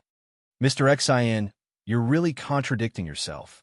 On one hand, you belittle Sister E and keep saying that you don't fancy her, but on the other hand, you're pestering Sister E like a dogskin plaster and insisting on marrying her despite her wishes. I think I can use one word to describe your behavior. After a pause, he turned to look at the camera and tilted his head slightly. If I say it out loud, our live stream will probably be banned. His fair and slender fingers gently pressed against his lips. Shoo! A large group of viewers in front of the screen were stunned. Shocking. Shui actually knows how to act cute. Okay, don't talk. Otherwise, I'm going to remember your name. Ha. Shui is so mean. Others don't hit people in the face, but he's hitting people in the face. Xinu was rebuked until he was like a mute, unable to say anything for a long time. At this point, the audience was not stupid. They could tell that he had ulterior motives. However, there were still people who used Xiangyi as an excuse to scold her. Shui seemed to have guessed the public opinion on the internet. He leaned lazily against the pillar of the pavilion with his long legs slightly bent. Xiangyi doesn't even fancy me. Why would he fancy you? Everyone, come on, you're the best actor. Can't you have a bit of a burden? How can you be so self-deprecating? Even the haters aren't as good as you. Xiangyin, who had always found Shui to be an eyesore, suddenly felt that this rascal. It was all right. He snorted, "What's there to compare that dog with you? Comparing the two of you is simply a scammer." Xinu was speechless. It's a knowing blow. Xiangyi's grandmother said smilingly, "Mr. Xen, don't feel inferior. You're still better than Shui in one aspect. You may be ugly, but you're thick-skinned." Xinu was speechless. Doubles? At this moment, Xiao Naofu, who had been missing for a long time, finally returned. It was holding a fat rat in its mouth and nimbly jumped to Xinu's feet before throwing it onto his shoes. Xinu exclaimed, "Oh, rat! There's a rat!" He was so frightened that he completely lost his composure, as if he was a ridiculous clown. The crowd burst into laughter. Anger rose in Xinu's heart, and he kicked at Xiao Naofu. However, a creamy yellow figure at the side pushed Xiao Naofu away.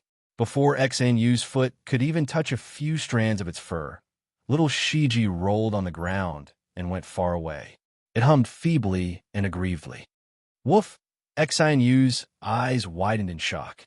Scammer. This is what you call scammer. Why are dogs pretending to be White Lotus these days? Chapter 383. In the eyes of the netizens, little Shiji was trying to protect Xiao Naofu, but in the end, Xiao Naofu kicked him hard. Dog lovers are condemning him. Damn it, this ugly man is so vicious. It's just an innocent and pitiful dog. Pitiful. Pitiful. Someone said that Xiao Naofu was in the wrong and was immediately rebuked. It's only right for cats to catch mice. Isn't it because Xinu is so outrageous that even Xiao Naofu can't stand it and teach him a lesson on behalf of Sister E? I don't care. Xiao Naofu is the cutest in the world. I won't allow anyone in this world to dislike it. Xiangyi hurriedly went to check on little Shiji's injuries while little Shiji continued to put on an act and rubbed its head against her calf. Even Xiao Naofu was fooled and scurried over with its short legs. Meow meow. Stray dog, what's wrong with you? Little Shiji barked. Woof woof. Xiao Naofu didn't know how to speak dog language, but it felt as if little Shiji was saying, "My wound hurts so much." After hesitating for a few seconds, it condescended and licked little Shiji's fur while swallowing the humiliation. Meow. It won't hurt anymore if you lick it. The heartwarming scene made one feel even more distressed and infuriated. XIN, you would never have thought that using public opinion to manipulate the emotions of netizens would result in a backlash that came too easily. Tell him to get lost. Tell him to get lost. I'm begging you to whip him. Whip him like a spinning top. My heart aches for little Shiji. Xiao Naofu must be blaming itself too. UNS1 Xiao Naofu is so nice. Xiao Naofu has taken the initiative to lick little Shiji's fur. In the animal world, that's a sign of goodwill and affection. Xiaoni looked up with an icy cold gaze. When he met her gaze, XNU's heart trembled as he felt that the Xiangyi in front of him was extremely unfamiliar. She had changed from a vain and pompous girl who had her thoughts written all over her face to an existence that he dared not look at. I didn't kick it on purpose. XINU broke out in cold sweat and continued. Besides, it's just a beast. So what if I kicked it? How can a beast compare to a human? Xiangyi nodded. You're right. XINU heaved a sigh of relief. Seems like this woman still cares about me. In the next second, Xiangyi said indifferently, You're a human? XINU. The live stream, even the staff at the scene were dumbfounded. F*CK. So Sistery knows how to insult people too. Sure Sui answered lazily. Calling him a beast seems to be an insult to the word beast. Xiangyi sneered. Is he worthy? The two of them sang the same tune and cooperated seamlessly. The lethality of their attacks was off the charts. XINU's face was extremely sullen, but he didn't know how to refute. You're human? You've added more insults to your vocabulary. Sure Sui and Sister, you have such great chemistry. They're like parents protecting their children. Turns out Sister, has a temper too. She's so adorable when she's so fierce. I want to rub her. Mr. Xian, take care. I won't see you off. Madame Xiang adjusted her shawl gracefully. Xian, you bluffed. Xiangyi, I'm leaving. Don't regret it. Xiangyi rubbed the back of little Shiji's neck, got up, and walked towards him step by step. Xian was nervous and expectant as his heart pounded rapidly. That beautiful and fair face was getting closer and closer to him. Whoosh. Xiangyi grabbed his collar and lifted him up with one hand, while Xinu's feet were suspended in the air with a horrified expression. She raised her eyebrows gently, seemingly giving him a gift. You can get out. Chapter 384. There was a few seconds of silence in the live stream before the pop-up comments flooded the screen. Picking up a grown man with one hand. I was wrong. I shouldn't have called her sister. Sister, are you a sniper? I'm sorry, I've betrayed you. Why is it inappropriate? From now on, I'm your loyal fan. XINU was scared out of his wits, and in a moment of desperation, he turned to Madame Xiang, who seemed to be the easiest to talk to. Grandma, take care of your granddaughter. She's not behaving like a girl at all. Madame Xiang blinked and asked, Old man, did you see anything? Xiang answered calmly, I'm old and my eyesight is poor. I didn't see anything. Sure Sui even applauded and exclaimed, Wow, Sister is so impressive. Zhong didn't say anything and simply covered Jiang's eyes calmly. XINU was dumbfounded. What kind of people is this family? Xiangyi carried him a few meters away with a straight face before throwing him out and slamming the small wooden door of the garden that led to the manor. Don't bother me again. Otherwise, you'll have to bear the consequences. Xiangyi had always been a good-tempered person, but that didn't mean that she didn't have a temper. XINU was so frightened that he peed his pants and stumbled out. The photographer, Old Zhang, even gave him a close-up shot and recorded his disheveled back view. The spicy Tutu girls felt extremely relieved. That's the right way to treat scumbags. Reason is for humans. Scumbags don't count as humans. There's no need to reason with them. Xiangyi took a deep breath, calmed herself down, and carried little Shiji back to the living room. Xiao Naofu's footsteps were light, and it carried little Shiji's kennel into its luxurious cat mansion before her. Meow. Meow meow. Oomph. Stinky dog, I'm not being nice to you. It's just the mansion is too big. I'm just letting you have a little space. Xiangyi's eyes were filled with warmth. Xiao Naofu, you've grown up. Xiao Naofu looked away, feeling a little embarrassed. After placing little Shiji in the kennel, she raised her hand and stroked the dog for a while. Xiao Naofu suddenly became envious again.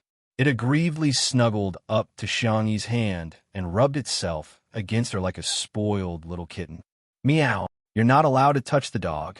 You can only touch this hoo-hoo. You are really a little troublemaker. Xiangyi's tone was helpless and doting, but she gave Xiao Naofu a full massage. Rubbing the back of its neck and pinching its ears, the kitten soon couldn't take it anymore. It was so comfortable that it relaxed. It took the initiative to approach Xiangyi, wanting to kiss her. Xiangyi remembered its heroic posture of catching the mouse just now and was very moved. Then she covered its mouth. Cough, you can only kiss after brushing your teeth. Xiao Naofu instantly showed a heartbroken expression. Meow, meow, meow. This damned stupid woman actually dared to despise this handsome ho-ho. The netizens in the live stream were dying of laughter. Xiao Naofu. It was a mistake after all, sure sway. This is a lesson. Remember it. You can only kiss after brushing your teeth. Under Xiao Naofu's heartless gaze, Xiangyi's heart softened again. She coaxed softly. Shall we kiss on the forehead then? Humph. It humphed in a childish voice. Xiangyi leaned forward, her hair cascading down, and her cherry-colored lips pouted slightly. There was a soft pop sound, but it didn't land on the kitten's forehead. Instead, it landed on the back of the man's fair and slender hand. It was Sure Sui, who had placed her hand between Xiao Naofu and her lips. The netizens were flabbergasted. Sure Sui is the most shameless of the family of four. Chapter 385. He did it with his own hands. That means he kissed her on the lips. Hey, aren't you going a little overboard by rounding things off? Xiao Naofu's expression is so funny, cat. JPG. Even Xiangyi was dumbfounded, let alone the netizens. The calmest person was none other than Sure Sui. Sure Sui's long and narrow eyes curved in joy. But he said righteously, Sister E, you're taking advantage of Xiao Naofu so openly. It won't be able to find a girlfriend. Xiangyi? Xiao Naofu. The netizens? Li Jianyu's mouth twitched. Daddy sure, although Xiao Naofu and little Shiji are not humans. You're a dog. Ruan Qing's eyes were full of smiles, as if she had seen through something. Xiangyi took a few seconds to react. She retreated slightly and put some distance between her lips and the back of his hand. She asked softly, What are you going to do then? Sure Sui chuckled and asked, Why? Are you disgusted with me? I'm not. Don't spout nonsense. Sure Sui began to sigh and said, Actually, I think what that man said just now makes sense. No one will want an unclean boy. Xiangyi panicked and exclaimed, No, don't listen to his nonsense. Don't take the words of annoying people to heart. You're not an unwanted kid. Sure Sui pinched her face and teased. I'm 7 years older than you. How dare you call me a kid?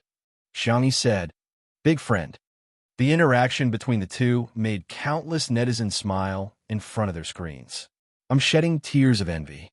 Lonely, lonely, lonely, lonely, lonely. I have a feeling that Sure Sui subtext is, if I'm unclean, you have to be responsible for me. Xiangyi, you're such a silly child. This dog of a man is tricking you. Why are you so silly and sweet in front of him? Xiao Naofu meowed angrily.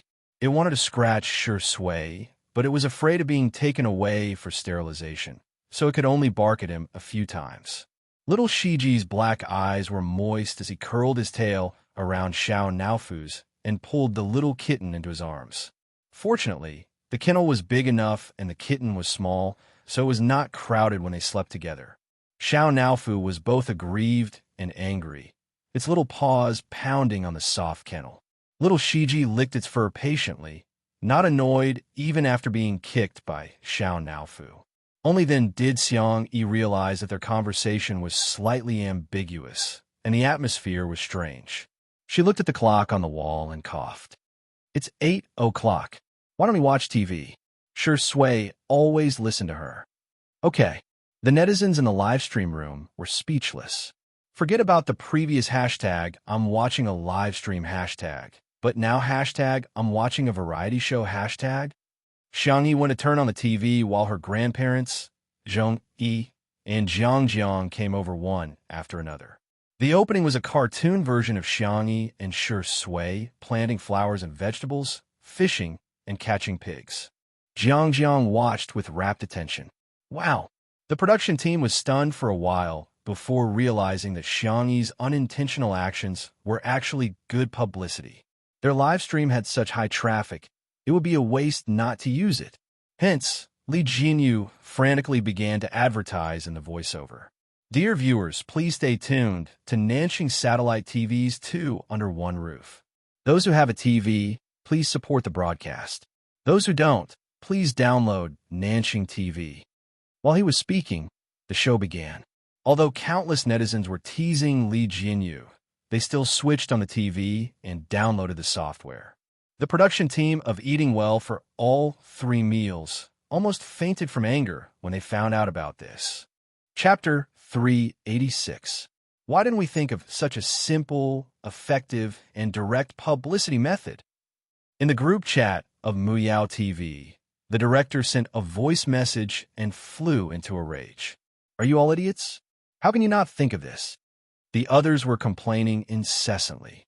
Before Wan Qing left, she had actually done the work of several people on her own, and her completion rate was particularly high. As soon as she left, it was no exaggeration to say that the planning department and the publicity department were half paralyzed. They were leaderless, and their work efficiency was extremely low. Only now did they begin to regret it. How great would it be if Wan Qing hadn't left? Wouldn't I have pushed all the work to her? Wouldn't I have been the scapegoat?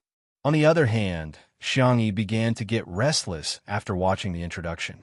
She hadn't watched much of 2 Under One Roof, but now it seemed that she didn't have a good sense of camera angles in the first episode. She looked like she wasn't very smart. Why don't we change the channel? Xiangyi, he said seriously. Let's watch the news and find out about national affairs. Madame Xiang exclaimed, this is so interesting. Our dear Tutu is on TV. She's so impressive. I'm going to post this on my WeChat moments. Xiang Yin said, listen to your grandma. Xiangyi said, okay. The netizens were appalled. Haha, large-scale public execution. Sister E, did you grow up eating cuteness? Turns out grandma is the person with the highest status in the family. The first episode was edited by Li Jinyu himself, and the title was The Most Valuable Thing in Life is Friends. There were 2 main plots, one of which was between Shi Sui and Director Yin. Director Yin was both Shi Sui's talent scout and a good friend of Shi Sui's. When old friends reunited, this plot was heartwarming. When they talked about the past, there were also plenty of old songs that could make the audience think of their good friends in a comfortable atmosphere. The other plot was between Xiangyi and Yin Nai. At first, Yin Nai was hostile towards Xiangyi, but soon he vividly displayed what it meant to be sweet. This plot was a lot more interesting. The scene where Xiangyi reconciled with the father and son was also very contagious.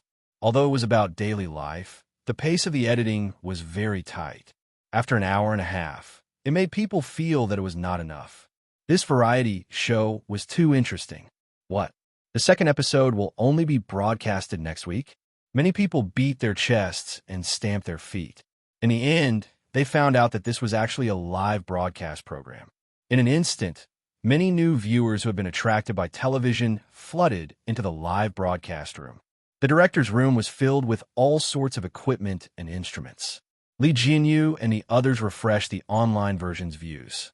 160 million. The production team! Exclamation point. It exploded. This was an explosive number. Soon, Wan Qing went out to answer a call. When she returned, she said calmly, the viewership ratings are out. How much? Li Jinyu was the first to ask. He grabbed his hair again. Don't tell me. I don't dare to listen. Although the online version's numbers were good, if the viewership ratings were too low, he would still feel frustrated. Wan Qing smiled. It is indeed an unbelievable number. I'm not listening. Wan Qing ignored him and said to the crowd, the average viewership rating is 2.18, and the highest is 2.46. All of a sudden, there were cheers in the small room. At the same time, Muyao TV had also received the news. The viewership ratings for the premiere of Eating Well for all 3 meals. Yesterday were the highest at 1.8, but later on, the average viewership ratings dropped to about 1.6. Meanwhile, the viewership ratings for Two Under One Roof had exceeded 2. This was like rubbing them against the ground. Chapter 387. Moreover, Eating Well for All 3 Meals had a high viewership rating in the first few minutes of the broadcast, but it gradually decreased later on. On the other hand, Two Under One Roof was steadily increasing in viewership. Several famous scenes, such as Crayfish Out of the Pot, Yin Nai Smells Delicious, and Xiangyi Plays the Sanxian, had reached a peak in viewership ratings. Even at the end of the credits, the viewership ratings were still astonishingly high. Using the word hang and beat to describe, it was the most appropriate. There are more than a dozen trending topics on Weibo, gossip forums, and WeChat moments. Countless people finally realized Two Under One Roof was not just the first live-stream variety show. It was likely to become the most popular variety show in the country this summer. In the small room, Li Jinyu's cell phone was almost exploding with calls from brands who wanted to invest in the show. Fortunately, Wan Qing was already prepared. She transferred his number to her 2 assistants' cell phones, thus giving her some time to relax. Li Jinyu smiled foolishly like a landlord's son and said, "It feels so good to have a sugar daddy chasing after me and vying to give me money. It's like a free lunch falling from the sky, right in my mouth." Wan Qing said, "You're too familiar with calling me daddy," Li Jinyu said righteously. "I'm your daddy if I give you money." Hearing this, Wan Qing took out a bill from her bag and slapped it on Li Jinyu's palm. She smiled and said, "Call me daddy." Li Jinyu said shyly, "I'm so embarrassed." "Give it back to me then," Wan Qing said, pretending to take the money back. Li Jinyu immediately corrected himself. "Daddy Ruan, you have to keep your word." Wan Qing touched her chin and said, "So that's how it feels. Call me daddy again." "Indeed, it feels pretty good. Do I have to call you daddy just because you want me to? That'll be another price." Li Jinyu said seriously. Wan Qing was speechless. It was getting late at night. Xiang Yi and Madame Xiang had a regular routine, and the 2 of them went to rest early. Jiang kept rubbing her eyes. After Zhong Yi helped her wash up, she couldn't fall asleep and thus returned to the living room. By the floor-to-ceiling window, Shi Sui was reading a book. The warm light blended a warm glaze on his handsome face, softening the contours of his whole person. He was completely different from the sharp and paranoid state he had been in during the filming of the movie. Xiangyi was brushing Xiao Naofu's teeth. After carefully brushing his teeth twice, the little cat was already sleepy and was properly placed into a soft and fluffy cat bed. "Good night, Xiao Naofu." Little Shiji licked her palm while Xiangyi rubbed the Shiba Inu's head. "Good night, little Shiji." Zhong Yi looked at her in surprise. She seemed to understand why Shi Sui treated Xiangyi differently. The most irresistible thing in this world was gentleness. "Senior Zhong." Xiangyi saw her and took the initiative to greet her. "Do you want to eat supper?" The audience, who thought that the live stream was about to end, suddenly wailed. "Stop! Stop it! Gain 3 pounds every time you live stream." "Sister E, are you hungry? Do you want to eat? Do you want supper?" "Little Vase, do you see that man by the window? Can't you go and get lovey-dovey with him? All you do is cook all day long. I'm so angry." Zhong Yi was stunned for a moment and somehow relaxed. "Do you have wine?" Shi Sui, who was reading, glanced over casually. A certain drunkard's eyes lit up. "Yes, yes." A few minutes later, Xiangyi happily came out of the kitchen with shredded squid and some side dishes. Shi Sui was waiting at the door. He looked at her with a smirk. Chapter 388. Seeing him, Xiang Yi inexplicably felt a little guilty. "Sister E, are you going to drink with someone?" Shi Sui asked calmly. Xiangyi knew that he couldn't drink today because he had work the next morning. She tried to figure out what he was thinking. "Are you jealous of us?" The netizens were dumbfounded. "Sister E, what kind of dangerous statement is that? Ha, what kind of cutie is this? Huh? Pretty sister X pretty sister? That seems a little fun." Shi Sui looked a little helpless. "You," he sighed. "Drink less." Okay. Xiangyi took a few steps out with the tray and suddenly thought of something. She turned around and said, "There's still a lot of wine in the cellar. I'll treat you to some next time." Shui chuckled and said, "Okay, I'll remember that." Zhong Yi realized that Xiangyi had suddenly become enthusiastic. After being in the entertainment industry for so many years, she had already developed an astute mind, and it wasn't difficult for her to guess the reason for Xiangyi's change in attitude. It turned out that she liked drinking. "Senior, try this shredded squid. It's fragrant and a little salty. It's also very chewy and slightly springy." Just listening to her description made Zhong Yi salivate. She maintained the elegance and restraint of a female celebrity and only put a thin strand of squid into her mouth. "It's actually so delicious." Xiangyi began to recommend something else to her. "These peanuts are wrapped in flour and egg. It's sweet and the egg fragrance is just right. Although it's fried, it's not greasy at all." Zhong Yi tried one. Hence, 2 minutes later, Zhong Yi's image as a female celebrity was completely gone. She sat cross-legged on the ground with her hair tied into a bun. She took a sip of food and wine, looking like a swordswoman. In the live stream, Xiang Yi, go on the link if you can. I think Xiang Yi has the potential to be a mukbang streamer. Just listening to her description is making me hungry. Sister Zhong Yi, where's your expression management? Where's your celebrity image? Where's your glamorous persona? Shui didn't join them. She sat quietly by the window and read. At first, the two girls were a little unfamiliar with each other, but they soon became familiar with each other. Zhong Yi raised her glass. "World peace, no more scumbags." Xiangyi clinked glasses with her, making a crisp sound. Sometimes, girls' friendship was just that simple. If you and I were on the same side and liked or hated the same person or thing, then we would be sisters from different mothers. Li Jinyu thought that it would be nice to stop there when the live stream was supposed to end, but Ruan Qing signaled for him to continue. What if the car flips? No, it's a woman's intuition. Seeing that Li Jinyu was about to speak, Ruan Qing choked him with one sentence. "If I'm the boss, then you're the boss?" Li Jinyu, lowly Shaoli, shut your mouth. Slightly tipsy, Zhong Yi and Xiangyi's conversation went deeper and deeper. "Sometimes I resent him. If it weren't for him, there wouldn't be Jiang. I'm not afraid of others scolding me, but I'm afraid of Jiang being scolded. I think she's a child who isn't blessed by this world.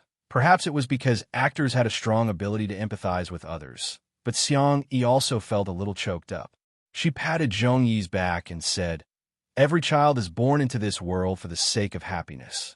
His words touched Zhong Yi, and her eyes immediately turned red. Xiang Yi hesitated for a moment before moving closer. She then hugged Zhong Yi and patted her back gently. "Same to you, Senior." Chapter 389. Having not hugged anyone for a long time, Zhong Yi's body was obviously a little stiff, but Xiang Yi had a sense of propriety and ended the hug in a few seconds. She was polite and warm. Thud! A tear fell from the corner of Zhong Yi's eye. There were no cameramen in the living room, only a few fixed cameras. In the director's room, seeing this scene, Li Jinyu, a grown man, felt a lump in his throat. Although there weren't many pop-up comments in the live stream, it was very heartwarming. "Xiang Yi is really gentle. Sister, don't cry. I can't help it when you cry." Sister Yi's words are so heartbreaking. She must be a girl who grew up being doted on. That's why she can say that every child is born into this world for the sake of happiness. Zhong Yi's tears fell silently for a while. She looked beautiful and breathtaking. Xiang Yi didn't say anything to comfort her and simply poured some fruit wine in her glass. A moment later, Zhong Yi got a grip on her emotions. "I envy you very much." She expressed her feelings straightforwardly. "You have a family who dotes on you, but I don't. During the most difficult period, no one comforted me when I called home. All they did was ask for living expenses. At that time, the most extravagant thing I ever did was to go to the supermarket at night to buy fruits that were on sale for $1 a bag. I didn't even have time to wash them and finish them on the way back." Zhong Yi smiled and continued. "It's funny, isn't it? But I still remember the taste of those fruits. After going through so much hardship, even a piece of candy could be extremely sweet. That was why she was so resolute when she met Jiang's father. You're the first person to say those words to me.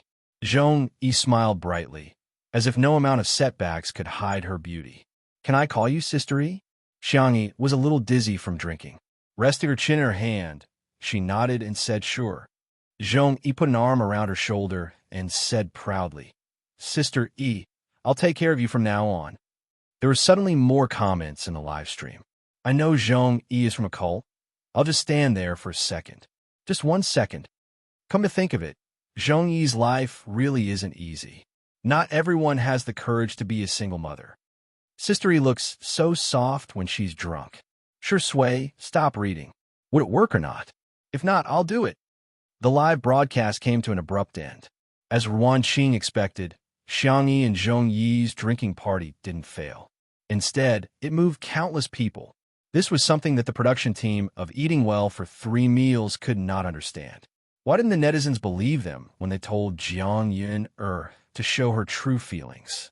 Zhong Yi had only cried a little, and Xiangyi had only hugged her. How could the two of them become a couple? The production team of Eating Well for 3 Meals was extremely depressed. In the almost suffocating atmosphere, someone came up with a stupid idea and suggested, I think the success of 2 Under One Roof must be because of the good script. Why don't we poach their planner and scriptwriter? Unexpectedly, this suggestion received widespread approval. Since they couldn't fight head-on, they could use underhanded tactics. In the end, the 2 girls had too much to drink. Sure Sui asked Ruan Qing to send Zhong Yi back to her room and help take care of Jiang while she carried Xiangyi in her arms. Ruan Qing looked at her with a subtle gaze and said, Li Jinyu said that you're worse than little Shiji. I thought it was a joke, but I didn't expect it to be true. Sure Sui raised his eyebrows, a joyful smile in his dark eyes. Thank you, you flatter me. Chapter 390. Ruan Qing was speechless for a while before teasing. Aren't you afraid that Sister Yi's brother will come back? Even she was a little intimidated by Songchen's domineering aura. Sure Sui smirked and said in a mysterious tone, Him? You should be busy. Ruan Qing was dumbfounded. In a bar in Nancheng. Although Xian Yu made a fool of himself in the live stream of 2 Under One Roof and was ridiculed by the netizens, he had achieved his goal. He was still famous after all. Now that he had gained popularity, a group of internet celebrities in the company were surrounding him and sucking up to him, feeding him fruits and toasting him. Xian Yu was thick-skinned in the first place. In the blink of an eye, he forgot about the embarrassing scene just now and began to brag. Xiangyi, she looks just like that in real life. She's petty and unpresentable. Women have to behave like women. Look at her. Which part of her looks like a woman? She's just a shrew. If you ask me, I should have called the police and locked her up when she hit me. I should have taught her a lesson. He belittled Xiang Yi to the point that she was nothing. His throat was dry, but he found that the little internet celebrities around him all had ugly expressions on their faces. Who are you guys putting on such a long face for? Let's get high. In the next second, a cold young man's voice sounded behind him. My sister is a shrew. Immediately after, a devilish male voice spoke in a slightly faster pace. I dare you to say that again. Xian Yu felt a chill down his spine and his heart trembled. However, he heard 2 more voices one after another. The gentle voice asked, Do you think our tutu is a pushover? The cold and aloof voice asked, How do you want to die? Xian Yu turned his neck stiffly and saw a row of tall and slender figures behind him. His vision immediately turned dark. Hello, brothers. Xian Yu smiled and said obsequiously, I'm Xian Yu. Xiangyi likes me a lot. Have you forgotten? She was still crying and rolling on the ground, saying that she wants to marry me. He was eager to use Xiangyi as a rescue, but little did he know that he ended up angering Xiangyi's brothers. Xiangyi grabbed his collar and pulled him up. You're not fit to mention her name. Back then, Xian Yu harbored evil intentions towards his sister at the Xiang family's old residence. If they hadn't been at home that day, who knew what would have happened? At the thought of it, Xiang used his brothers and he was about to punch him. However, Xiang Qi stopped him. Xiang Yu, let go. Xiangli adjusted his glasses and calmly said, "Old four, you're about to compete. Don't cause trouble." Xiangchun was much more direct. "Go away. You're too weak." The despised Xiang Yu, "Xiang yes right to si, hee now you know you're wrong." Xiang Qi grinned, his phoenix eyes filled with mischief. "But we're not here to hear you apologize," Xan Yu said shakily. "I have money. Can I compensate you with money?" Xiang Qi interrupted. "We're here to beat you up. Tell me, what order do you want? 1234 or 4321? Or do you want a luxurious one-on-one beating package?" The little internet celebrities were scared out of their wits and had long run away. As for the bar, it had already been cleared. Xin wanted to cry, but had no tears. Who would have thought that this family would be so protective? This time, I've offended someone I shouldn't have. I'm really done for. Chapter 391. Half an hour later, on Weibo, the netizens were surfing saw a new post. It was a video posted by Xinu. Everyone was already a little tired of his aesthetics, but out of habit, they still clicked on the video. Xinu's tone was sincere and sincere. "Here, I would like to apologize to Miss Xiangyi. Everything that happened today was made up by me for the sake of gaining popularity." Huh? This ugly man actually apologized. In the complete video, Xinu not only apologized, but also dragged the gossip media into it, claiming that they were the ones who induced him to smear Xiangyi's reputation in exchange for traffic. In an instant, the netizens' anger rose to the peak. The gossip media soon tasted the backlash of the netizens.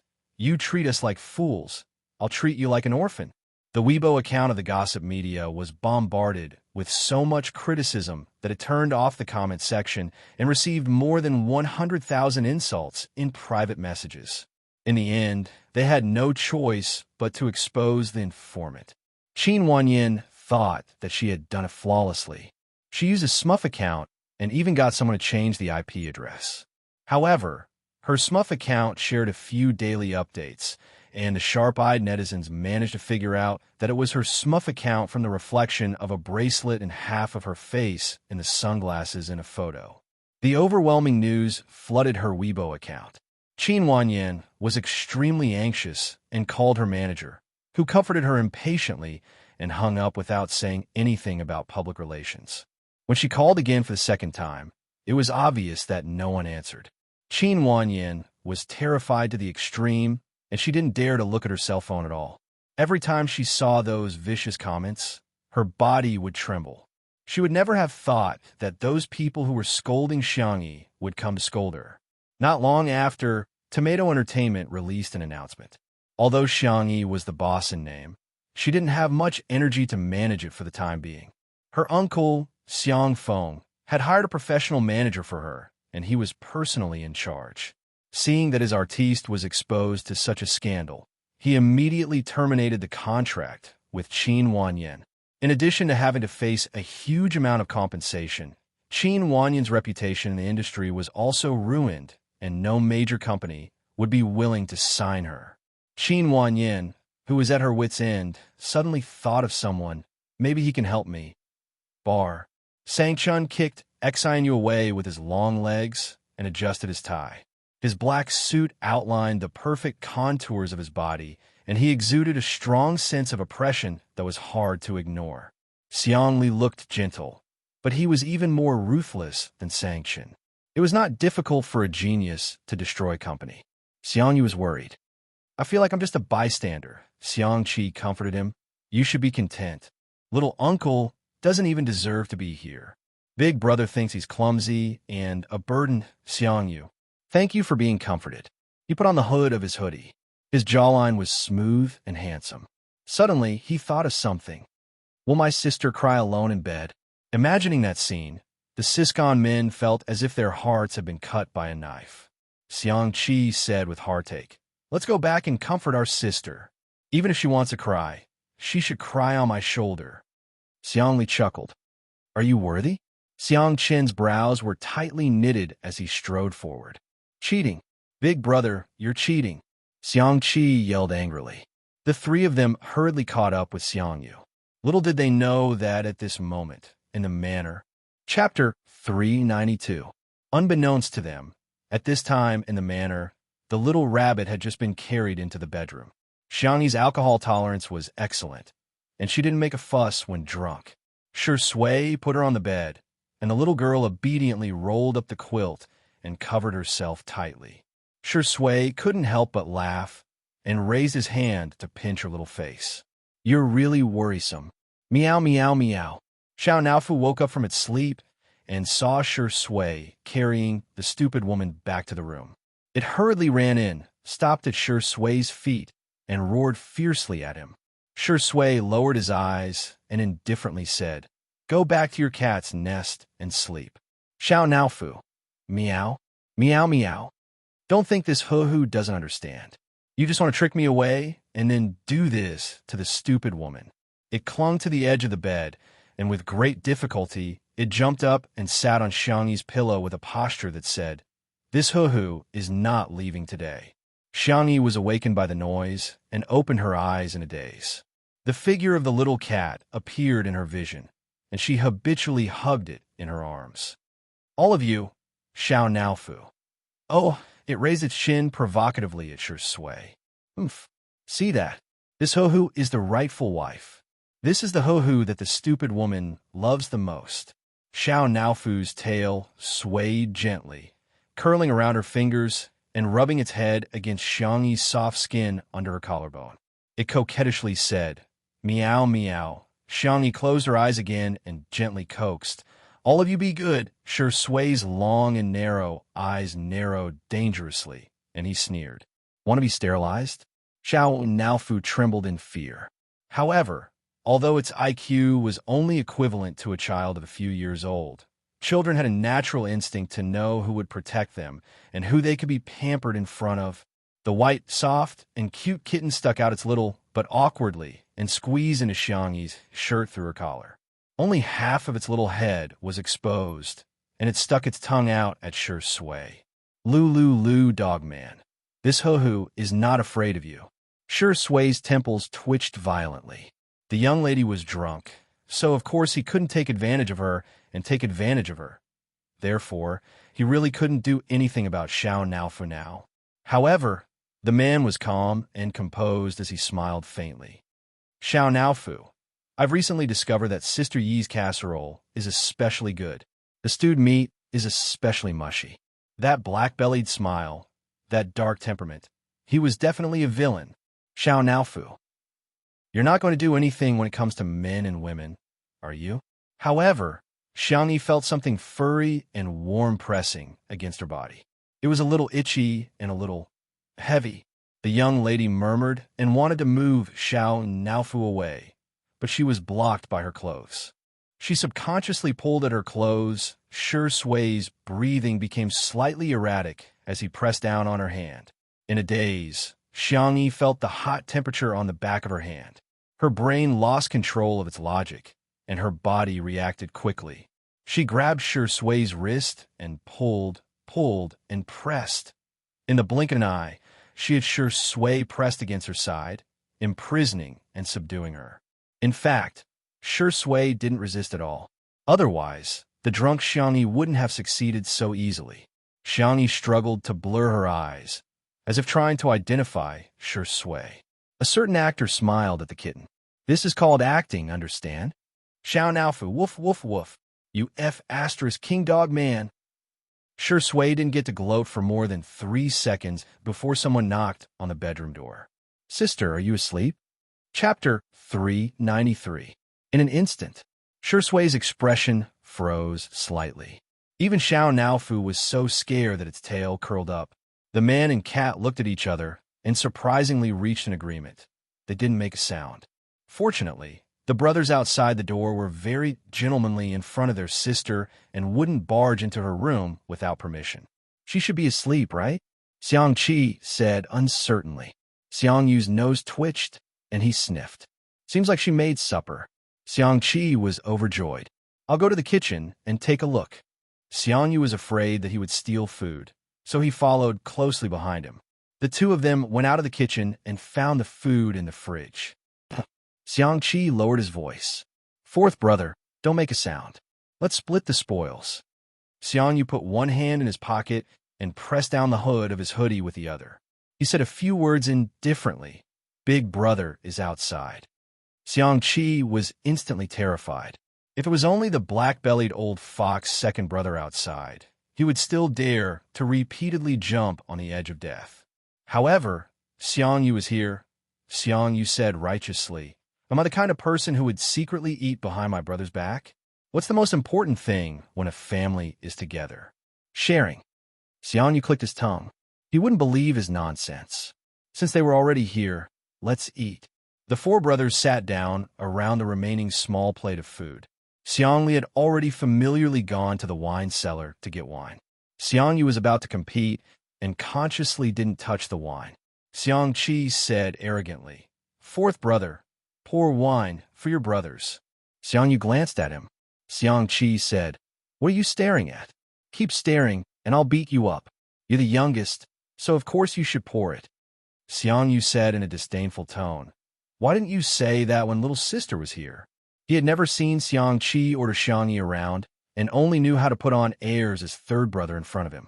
Xiang Qi said righteously, "How can you compare to little sister?" Xiang Yu, "Fine, there's nothing wrong with that." He speechlessly poured wine for his brothers. In the bedroom, Xiang Yi stared at Shi Sui for a long time. She seemed to recognize him.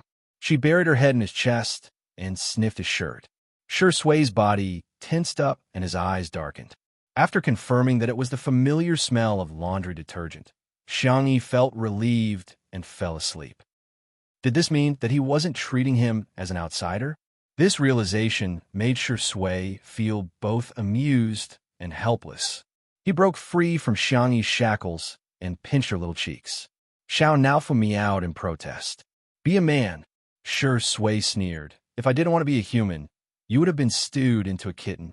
She shrank her little head into Xiang Yi's arms vigilantly, which made Shi Sui's thin eyelids twitch violently. He really deserved a beating. After a few minutes, when the heat in his heart had dissipated, he gently tucked Xiang Yi in and went back to his room along the balcony.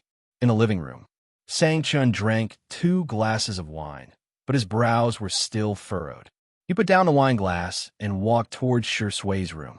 He knocked on the door with a blank expression.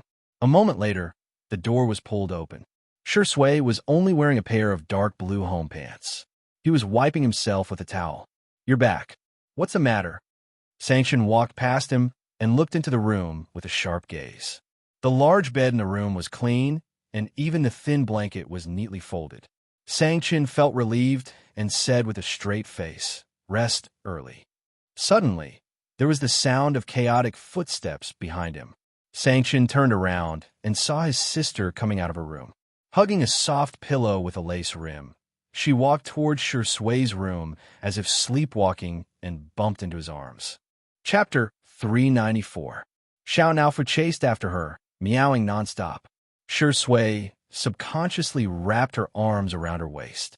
Xiao Naofu bumped into Sang-Chun's trouser leg and was so scared that its fur stood on end.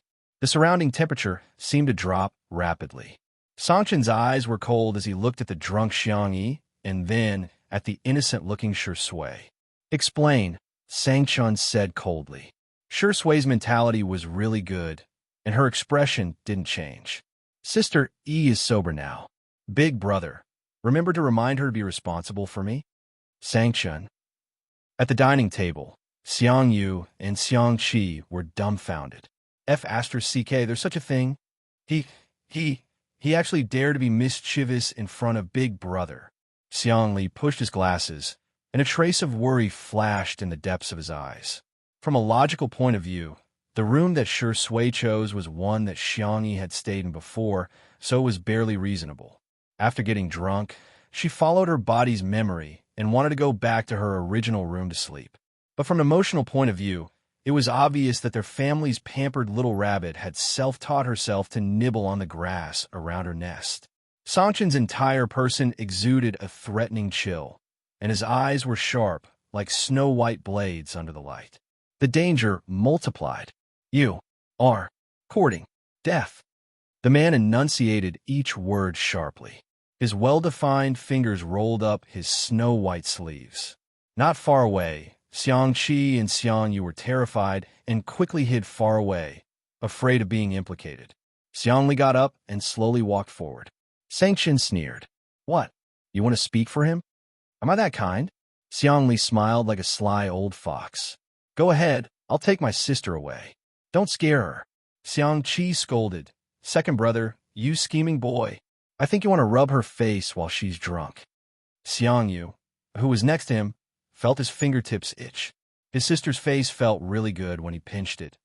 But when he grew up, he couldn't just pinch him as he pleased. He made a prompt decision and strode over.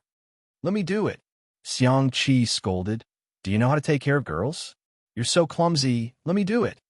Then, Shi Sui found that Xiang Yi's brothers were fighting among themselves. He was not nervous about being beaten up at all. He leaned lazily against the door frame, as if he had no bones. He watched the show with a faint smile, but his hand was still on Xiang Yi's waist. Xiang Yi was tipsy and dizzy. She could barely stand after standing for a long time and instinctively leaned on Shi Sui's shoulder. Enough. Sanction felt that they were too noisy. Once he opened his mouth, everyone was stunned. No one dared to say anything anymore. Sanction grabbed Xiang Yi's wrist and wanted to get her back to the room first. Unexpectedly, although Xiang Yi was drunk, her reaction was not slow. Slap. The girl was drunk. Tutu was not afraid of her brother and slapped Sanction's hand away. Xiang Li. Xiang Qi. Xiang Yu. Sister actually hit big brother. Even Sanction, who had always been cold and aloof, couldn't help but twitch the corner of his mouth. Wow, looks like our sister, he has her own ideas, Shi Sui chuckled and said in a flirtatious voice, Sister E, do you want to go to big brother's room? Xiang Yi didn't hear what he said at all. She only felt that his breath was the most familiar, so she responded softly. Shi Sui's thin lips twitched. Do you want to sleep on big brother's bed? Xiang Yi blinked her eyes, her little expression very blank. Shi Sui naturally took her pillow and said in a rippling voice, Okay, big brother will put the pillow properly for you. Chapter 395. Sanction and the others watched as Shi Sui held a pillow in one hand and Xiang Yi in the other as he led her to the bed. He patted the bed and said in a coaxing tone, Go to sleep. Xiang Yi yawned and obediently lay down on the bed. She even lifted the thin blanket to cover herself. Good night, Sister E. Xiang Yi murmured softly and covered her head with the small blanket. It was as if she found him too noisy. Shi Sui smiled and said, Go to sleep.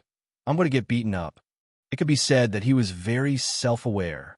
In the underground boxing room, Xiang Yu, Xiang Qi, and Xiang Li were sweating profusely and panting. Xiang Li's breathing was the most erratic, and he even took off his glasses. He usually didn't exercise, and now he was regretting it. In the ring, Sanction was still fighting with Shi Sui. Again, sweat flowed down Sanction's chiseled jawline. The man's face was cold, and his breathing was steady. Shi Sui, who was opposite him, was still as calm and composed as ever. Shi Sui is pretty good, Xiang Yu muttered. After all, he could fight with Xiang Yu. Xiang Qi was so tired that he was lying on the ground. Hearing his words, he kicked him. Can you not boost other people's morale and diminish your own? Xiang Yu said, I don't know who it was that kept getting beaten up. He almost had to climb a pillar. Xiang Qi said, You didn't get beaten up? What esports guru? I think you're just a little kid. The two of them argued endlessly. Xiang Li silently sat a little further away from the two of them. The next day, in the nanny van, Si Chuanbai looked at the wound on his artist's eyebrow and sighed. You were beaten up. Shi Sui was speechless. Why did he feel like he was waiting for him to get beaten up? Luckily, the wound is small. Let Xiao Li cover it for you later. Si Chuanbai glanced at his leg and asked sincerely, How's your leg? Do you need me to rent a wheelchair to push you to the event? Shi Sui was confused. Are you my manager or my #1 anti-fan?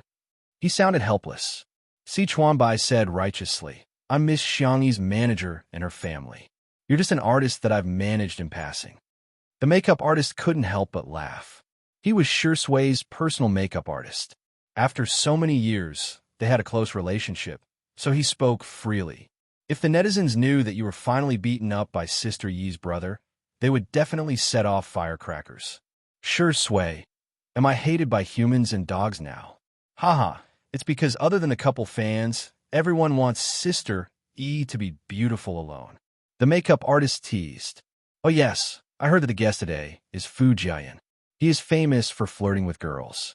You have to work harder, otherwise Sister E might be won over by another man. When Xiangyi woke up, she realized that she was in Sure Sui's room and was dumbfounded. She felt guilty and tiptoed to open the door. Just as she was about to sneak back to her room, she heard a cold voice above her head. You're awake? Xiangyi instinctively stood at attention and greeted him dryly. Good morning, big brother. What do you want to eat? I'll make it for you. You've learned how to please people? Xiangyi said seriously. It's only right to be nice to big brother. Sanchen's expression was still cold, but he couldn't help but smile. He accidentally tugged at his wound and sucked in a breath of cold air. Xiangyi asked, Brother, why are you injured? What did you do yesterday? Sanchen sneered. I hit a dog, Xiangyi. Chapter 396.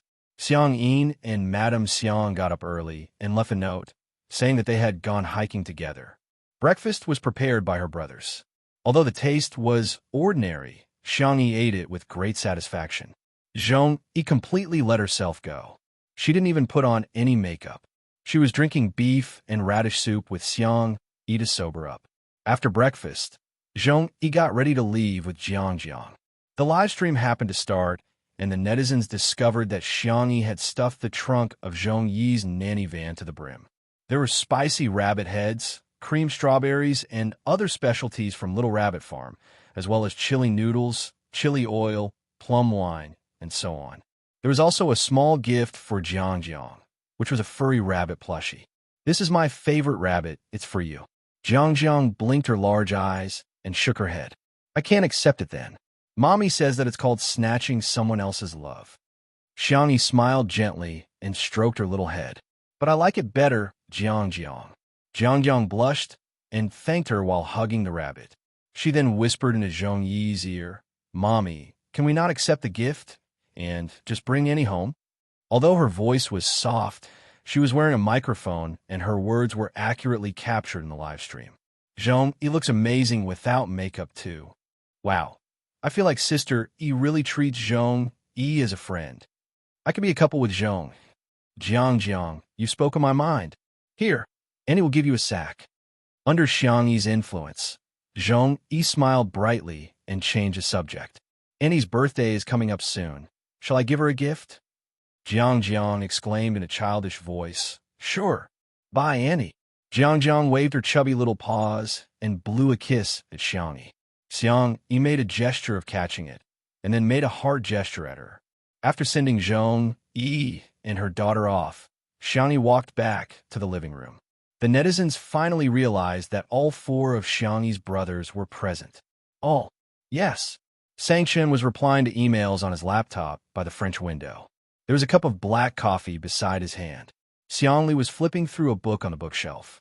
The sunlight shone on his white shirt, making him look elegant and modest. Xiangqi was sewing a new apron for his sister with a needle and thread. He obviously had a devilish appearance, but doing this kind of thing didn't seem out of place. As for Xiangyu, with the mentality of giving up on himself, he was waiting in front of the kitty villa, rubbing little Shiji and hugging Xiao Naofu. He looked like a scumbag who had a wife and a concubine in his arms. The netizens in the live stream, what kind of benefit is this? This sister-in-law is here to report for duty. Where are second sister-in-law's fans? Let me see you. I'm crying. I didn't expect to see my brothers in the same frame in my lifetime. The moment Xiangyi came in, her brothers all looked at her. Sit. Xiang Chun pointed at the empty seat on the opposite side. The young girl bit the bullet and went over to take a seat. She placed her hands on the table and sat down like an obedient child. Sanchen looked at her for a few seconds and suddenly said, Do you know the dangers of puppy love? Xiangyi was dumbfounded. Sanchen gestured and said, Xiangli, come here and explain to her. Xiangli readily agreed and said gently, Puppy love refers to the establishment of a romantic relationship between a man and a woman at an early age. The dangers are as follows. I'll break it down into 5 major points, and 20 minor points, Xiangyi was dumbfounded. The netizens in a live stream burst into laughter. Ha ha, this is awesome. Are the brothers trying to tear apart a couple with their bare hands? Chapter 397. I suddenly feel like Xiang Yi is so childish. Second brother, why are you still cooperating with him? Okay, I got it. Break up with your boyfriend now. All right, I don't have a boyfriend yet. Xiang Yi was lectured for more than 10 minutes. In summary, puppy love is a very harmful social activity. Xiang Li concluded in a gentle tone. Do you understand, little bunny? Xiang Yi defended herself with a pale face. I'm already 20 years old, huh? You're only 20 years old, and you're already thinking about dating? Sang Chan frowned, obviously disapproving of her behavior.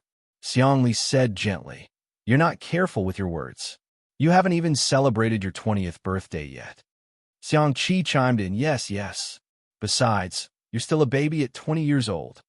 The 21-year-old Xiang Yu crossed his arms and said stiffly, Yes. Xiang Yi said aggrievedly, But I'm not in a relationship yet, Sanction frowned. You still want to take action? Xiang Li tried to smooth things over. It's better to nip the problem in the bud. Okay, Xiang Yi is right. Xiang Yi sighed helplessly.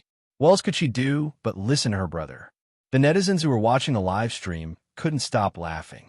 Untimely CP fans are crying in the toilet. My country owes me a brother. Her brothers are right. Xiang, you should be beautiful on her own.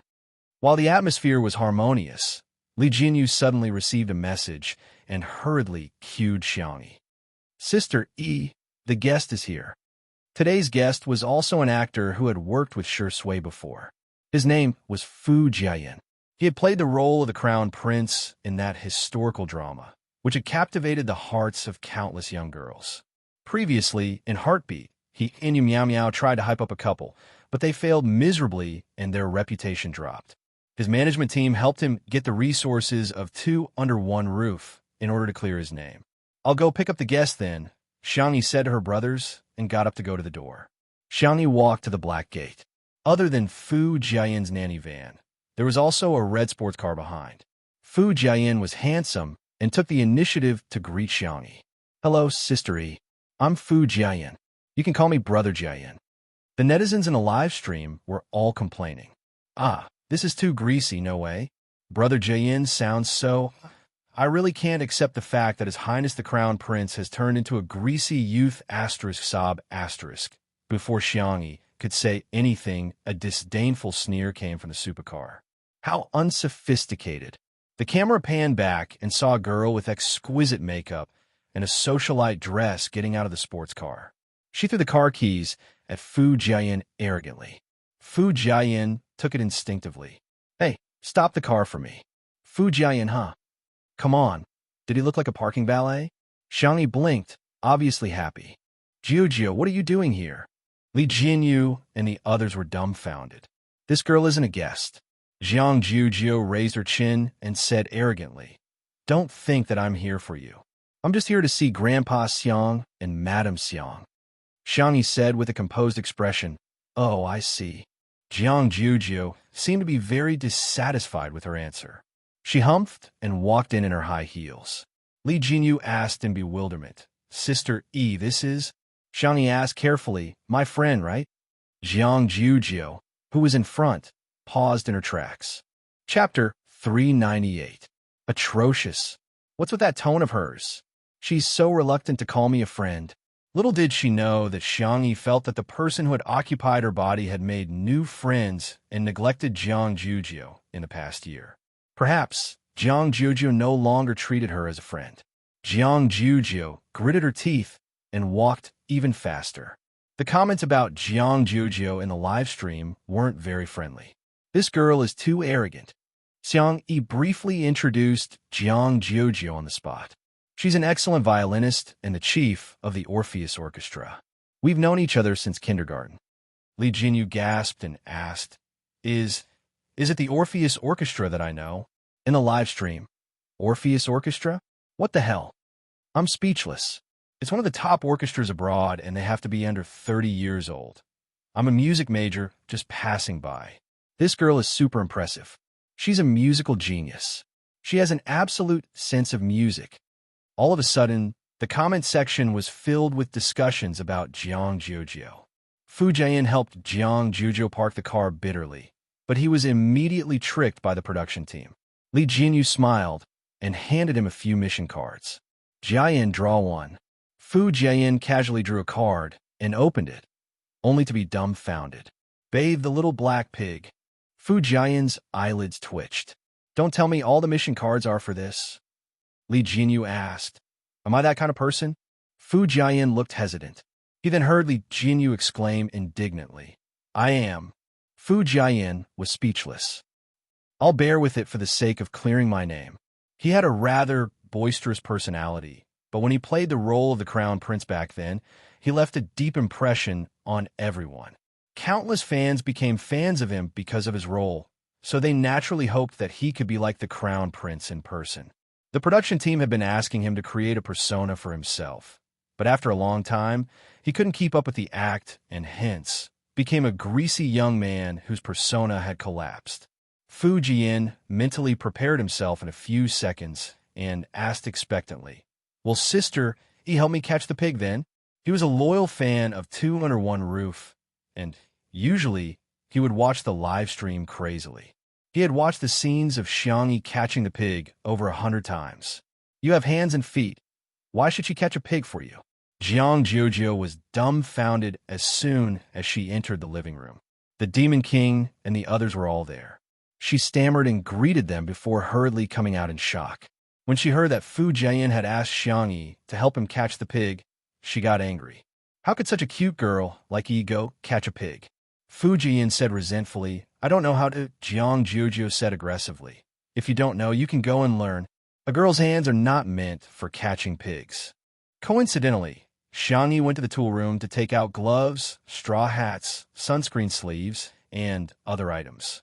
She gave one to Fu Jian and one for herself. Jiang Jojo asked in disbelief, Hey, where's mine? Xiangyi was stunned. It's very sunny outside. Go to the living room and enjoy the air conditioning. There are snacks in the mini fridge. Jiang Jojo's eyes widened. Are you a devil? The great Demon King is in the living room. Xiangyi thought about it and realized that Jiang Jojo seemed to be quite afraid of Xiangchun. She asked tentatively, Shall we go together then? Since you've invited me so enthusiastically, I'll reluctantly agree to your suggestion. Fu Jian asked, But didn't you say that girls can't catch pigs with their hands? Jiang Jojo rolled her eyes. It's none of your business. Chapter 399. Fu Jian was speechless. Am I being despised? His deflated expression was so funny that everyone in the comment section of the live stream burst into laughter. Trying to reason with a girl? Brother, aren't you courting death? Does Two Under One Roof have some kind of anti-fill function? Even Fu Jian finds it pleasing to the eye, shocking. A popular male celebrity is doing such a thing in broad daylight with two girls. Amidst the commotion of the audience, Xiangyi and the other two arrived at the farm. The little black pigs were being reared on the hillside. Fu Jian asked curiously, Sister E, how many pigs do you have in total? Xiangyi said, Not many, just dozens. Fu Jian was shocked, and he looked like a walking emoji. Let me do the math. According to 40 yuan per caddy of pork and 50 kilograms per pig, each pig is worth 4,000 yuan. There are so many of them on the mountain. They're not pigs, they're money. Jiang Jojo said in disdain. Look at how ignorant you are. Fu Jian scratched his head, feeling a little embarrassed. I'll go catch one first and see if I can catch one. It's cooler here under the shade. You two wait for me here. Xiangyi said, Actually, you don't have to catch one. Jiang Jojo interjected. Who are you looking down on? I'm not a good-for-nothing. I want to go too. Fu Jian said, Let's see who catches it first then. Xiangyi said, You really don't have to. The two of them didn't listen to her at all. They somehow felt like competing with each other and rushed up the hillside. Xiangyi was speechless. Forget it, as long as you guys are happy. Fu Jian and Jiang Jojo had their eyes on the same little black pig. The two of them pounced on it from both sides, only to be defeated. The little black pig scurried away. Fu Jian said regretfully, What a pity, This pig is quite cute. Jiang Juju licked the corner of her lips and said, "It should be delicious braised pork." Fu Jiayin was speechless. All of a sudden, a large, sturdy, and powerful black pig appeared in front of them, followed by a little black pig that was whining.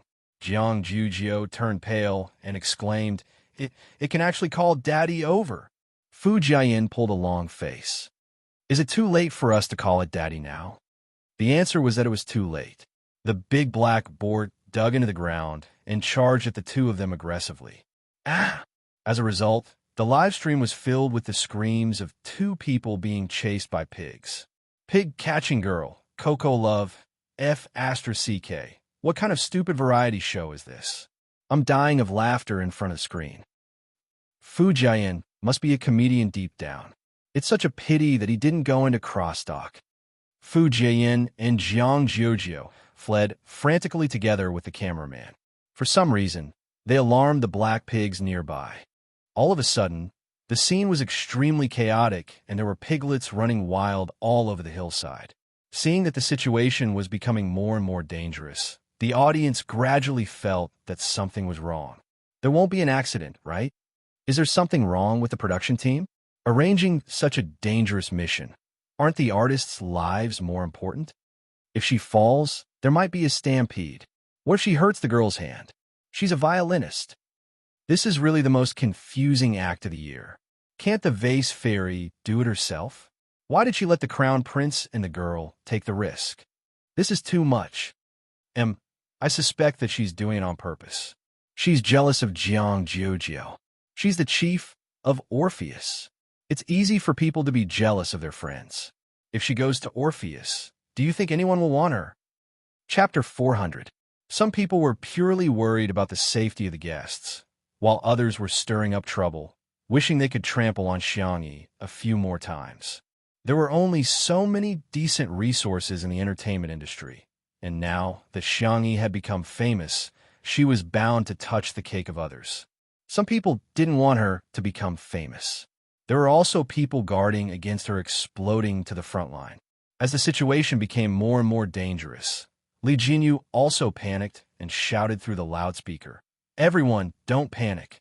Come my side first." Before he finished speaking, a little black pig that was passing by bumped into his leg, and Li Jinyu fell to the ground. He was speechless.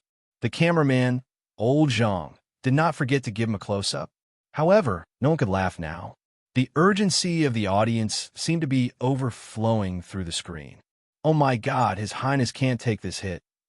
Xiangyi, can't you control your pig? I'm speechless. Where is she? Did she run away? How could she be so irresponsible? I'm speechless. Is the production team brainless?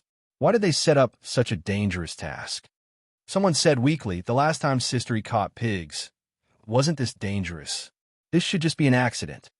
This person had just defended Xiangyi, but he was criticized so badly that he began to doubt his life and shut himself up on the spot.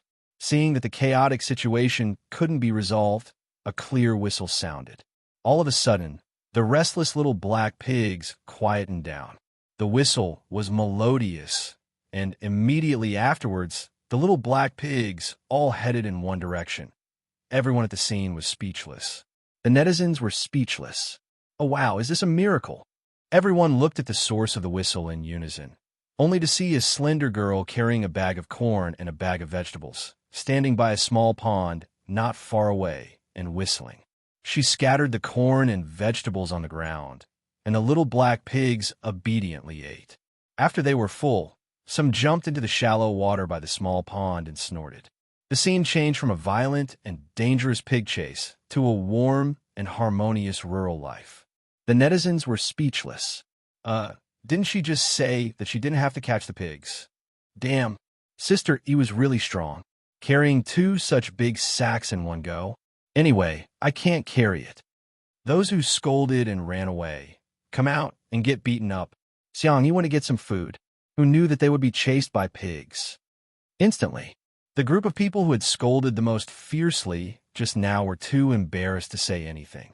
It turned out that not only did she not abandon them, she even appeared to help them out. Fu Jiayin let out a long sigh of relief. Oh my God, I was scared to death. He was drenched in sweat from running, and his clothes were stained with grass and mud because he had been protecting Jiang Jujio just now. Jiang Jujio, who was at the side, wasn't much better than him. Her meticulously permed hair had already fallen apart, and the bow on her head was crooked too. She walked towards Xiangyi fiercely. Fu Jiayin was shocked. Could it be that this eldest miss was going to settle the score with Sister Yi? He was not the only one. Many people in the live stream had the same thought. Oh, someone is going to be unlucky, serves her right. Who told her not to appear earlier and make Jiang Jujio so disheveled? Let's fight, let's fight. Let's tear our hair apart. It's finally time for a fight. I'm so excited. However, to everyone's surprise, Jiang Jujio stood still with her hands on her waist. Hey, I want to eat that pig for lunch. Chapter 401. Everyone was speechless. What the hell? Sister, do you still remember that you're a noble and elegant violinist? Xiangyi asked in a gentle voice. Huh? Which one? That one. Jiang Jujio felt extremely aggrieved. It's rubbing my butt. I'm going to eat it. Jiang Jujio was very willful, but Xiangyi indulged her. Okay, we'll kill it later then. The netizens were appalled. Little black pig. It can't escape the punishment of fate. Ha ha ha, this girl is so cute. Sister E is a woman who says the cruelest things in the most gentle tone. Pigs are so cute. How can one be enough? Why don't you kill 2 more and hold a fam lucky draw?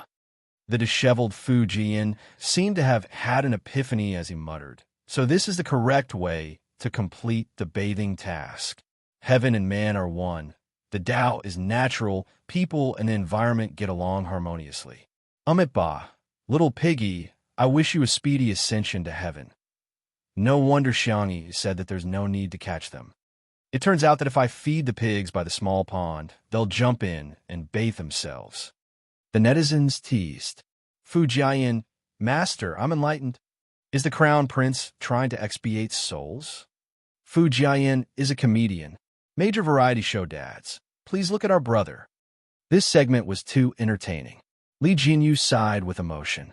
Back then, when Shui asked him to invite Xiang Yi, he did so with the intention of getting a buy-one-get-one free deal. But now, it seemed that Xiang Yi was the treasure that he had bought, and Shui's father was just a freebie that was placed on sale at the supermarket. He even wanted to tailor a variety show for Sister Yi. Isn't it nice to be alone and beautiful? When the time comes, the variety show award would be within reach. Hee hee.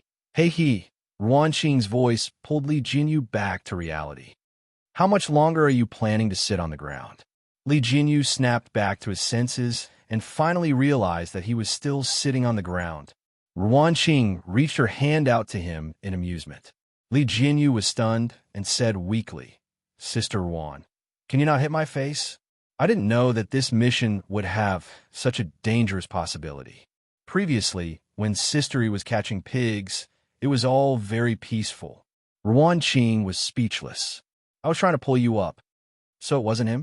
Little Li, the sociopath, was ecstatic. After the little piglets finished bathing, Xiangyi skillfully caught them and prepared to bring them to be processed. She then arranged for Fu Jiayin to pick some ingredients. Pick some red and green chilies, 2 green onions, and 2 heads of garlic. Thank you. Fu Jiayin was elated. Great. Sister Yi, you're the best. You gave me such a light job. Jiang Jujio asked, what about me? Xiangyi pointed at the glass greenhouse and said, why don't you take a rest inside, and I'll make you a pot of flower tea. Fu Jiayin? Isn't this a double standard? Wasn't this double standard? The young girl washed her hands and made tea for Jiang Jujio in a fluid manner. Before she left, she even helped Jiang Jujio redo the bow hairpin. Jiang Jujio was secretly delighted, but she still had to pretend to be indifferent. Okay, by the way, I want to eat braised pork trotters. Xiangyi said, okay. She carried the struggling little black pig with one hand and walked towards the kitchen. The cameraman asked, why are you so nice to Miss Jiang? Xiangyi was puzzled. Isn't it only right to be nice to your friends? All of a sudden, countless people flocked to Shui's Weibo. Shui v. Shui.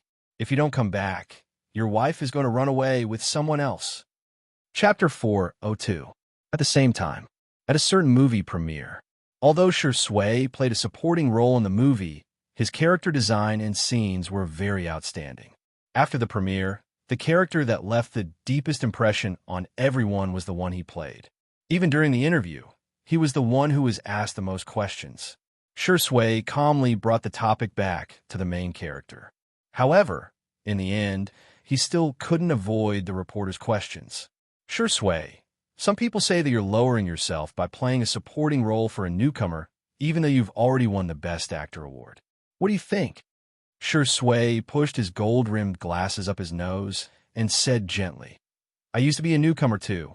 For actors, it's important to know how to portray their roles well. Shui, what's your upcoming work schedule? Aren't you going to join the cast? Shui said, I'll take into account external factors and my own situation to choose the most suitable script. I won't let down the audience's expectations of me. The reporters were a little disappointed, but they were used to it. When Shui had just debuted, his words were logical and watertight. Although it could be considered an art of language, it was still not a hot topic in gimmicks. Until someone asked, the netizens are voting. Does Sister E like a wolf puppy or a puppy? Which type does Shui think he is? Which type does Sister E like? Everyone was speechless. Awesome. That was the right question. For a moment, all the cameras were aimed at Shui, hoping to hear some juicy gossip. The handsome man raised his eyebrows and said lazily, Can't I be human? Someone laughed first, and the crowd burst into laughter. The reporter who asked the question held back his laughter and asked, Shui, do you think Sister E likes a wolf puppy or a puppy? Shui said, I know. She should like humans. Puff. The reporters realized that Shui actually had a humorous side to him. However, if one thought about it carefully, one would realize that there was a double meaning to his response. Sister E liked humans, but he was also a human. It could be understood that Sister E liked him, but she didn't use a definite tone, which made people's imaginations run wild. Damn, brother, where can I buy your works? Xiangyi was busy in the kitchen. Fu Jian was bored out of his wits and wasn't familiar with Xiangyi's brothers either. Hence, he had no choice but to chat with Jiang Jujiu awkwardly. Jiang Jujiu wasn't in the mood. While playing with her cell phone, she answered indifferently. Suddenly, Fu Jian asked about Xiangyi. When did you meet Sister E? Jiang Jujiu raised her head and said with certainty, 3.5 years old. You even remember this? Fu Jian was a little surprised. A 3-year-old child can't remember anything, right? I just remember. Okay. Tell me then, what was Sister E like when she was 3.5 years old?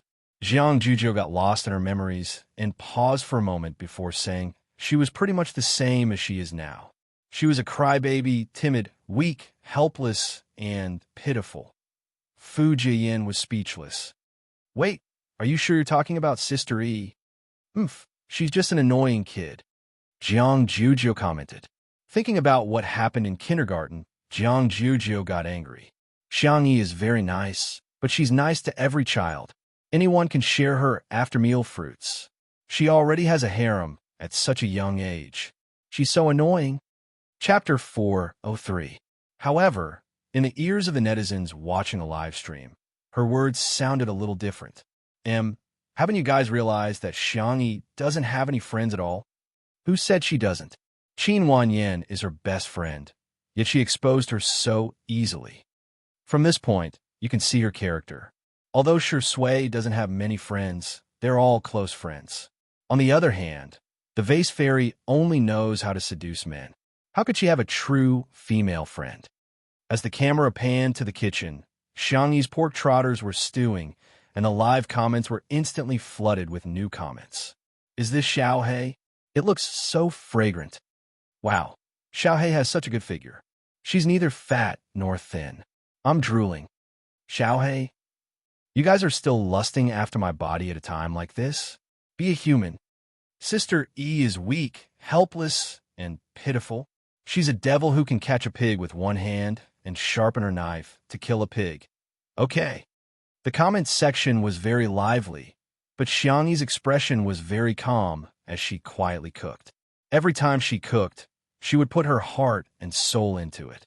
What might be boring for others was equivalent to relieving stress for her. The scene of a young girl cooking was pleasing to the eye, as if she was enjoying a piece of art. When the last dish was placed on the plate, Xiang Qi and Xiang Yu had already consciously come over to serve the dishes. Fu Jiayin was still thinking about clearing his name, so he helped clean up the table and sat upright with a solemn expression.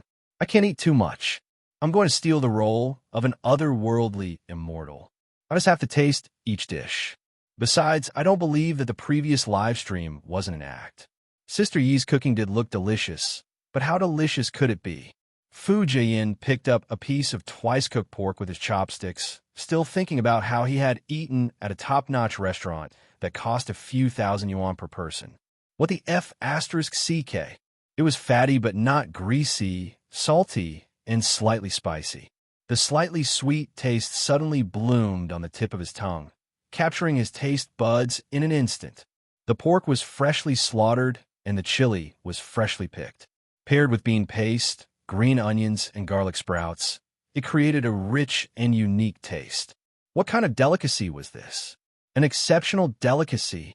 Fu Jiayin was dumbfounded. By the time he reacted, the dishes on the table had already been reduced by a third. His pupils trembled as he looked at the scene in front of him in shock. Hades had brought his own big bowl of rice, but Xiang Yu's bowl was even bigger than his. Perhaps it would be more appropriate to describe it as a small basin.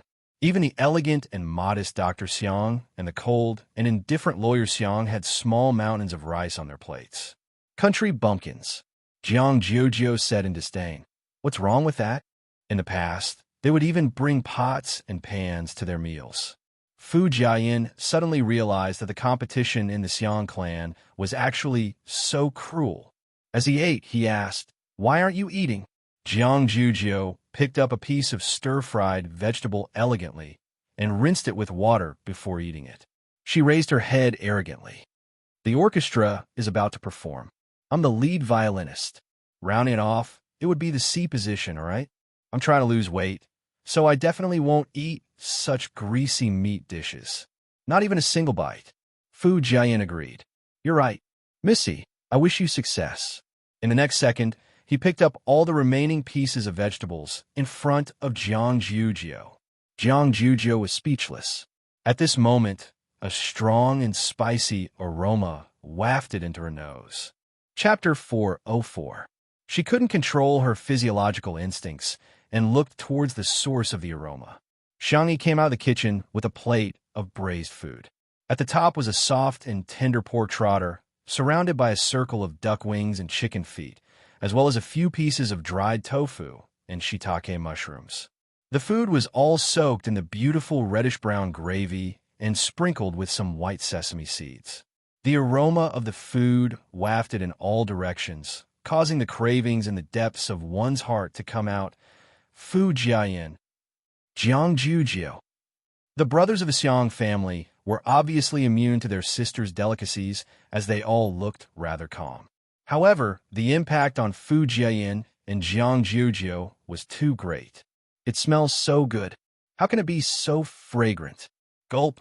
Fu Jiayin couldn't help but swallow his saliva. Xiang Yi placed the braised food platter in the middle of the dining table and said, I asked around, and everyone can take spicy food, so I made some spicy food. Try it. Ah, by the way, I'll go get some soy milk. The little girl got up to get the soy milk, and the table immediately went into battle mode.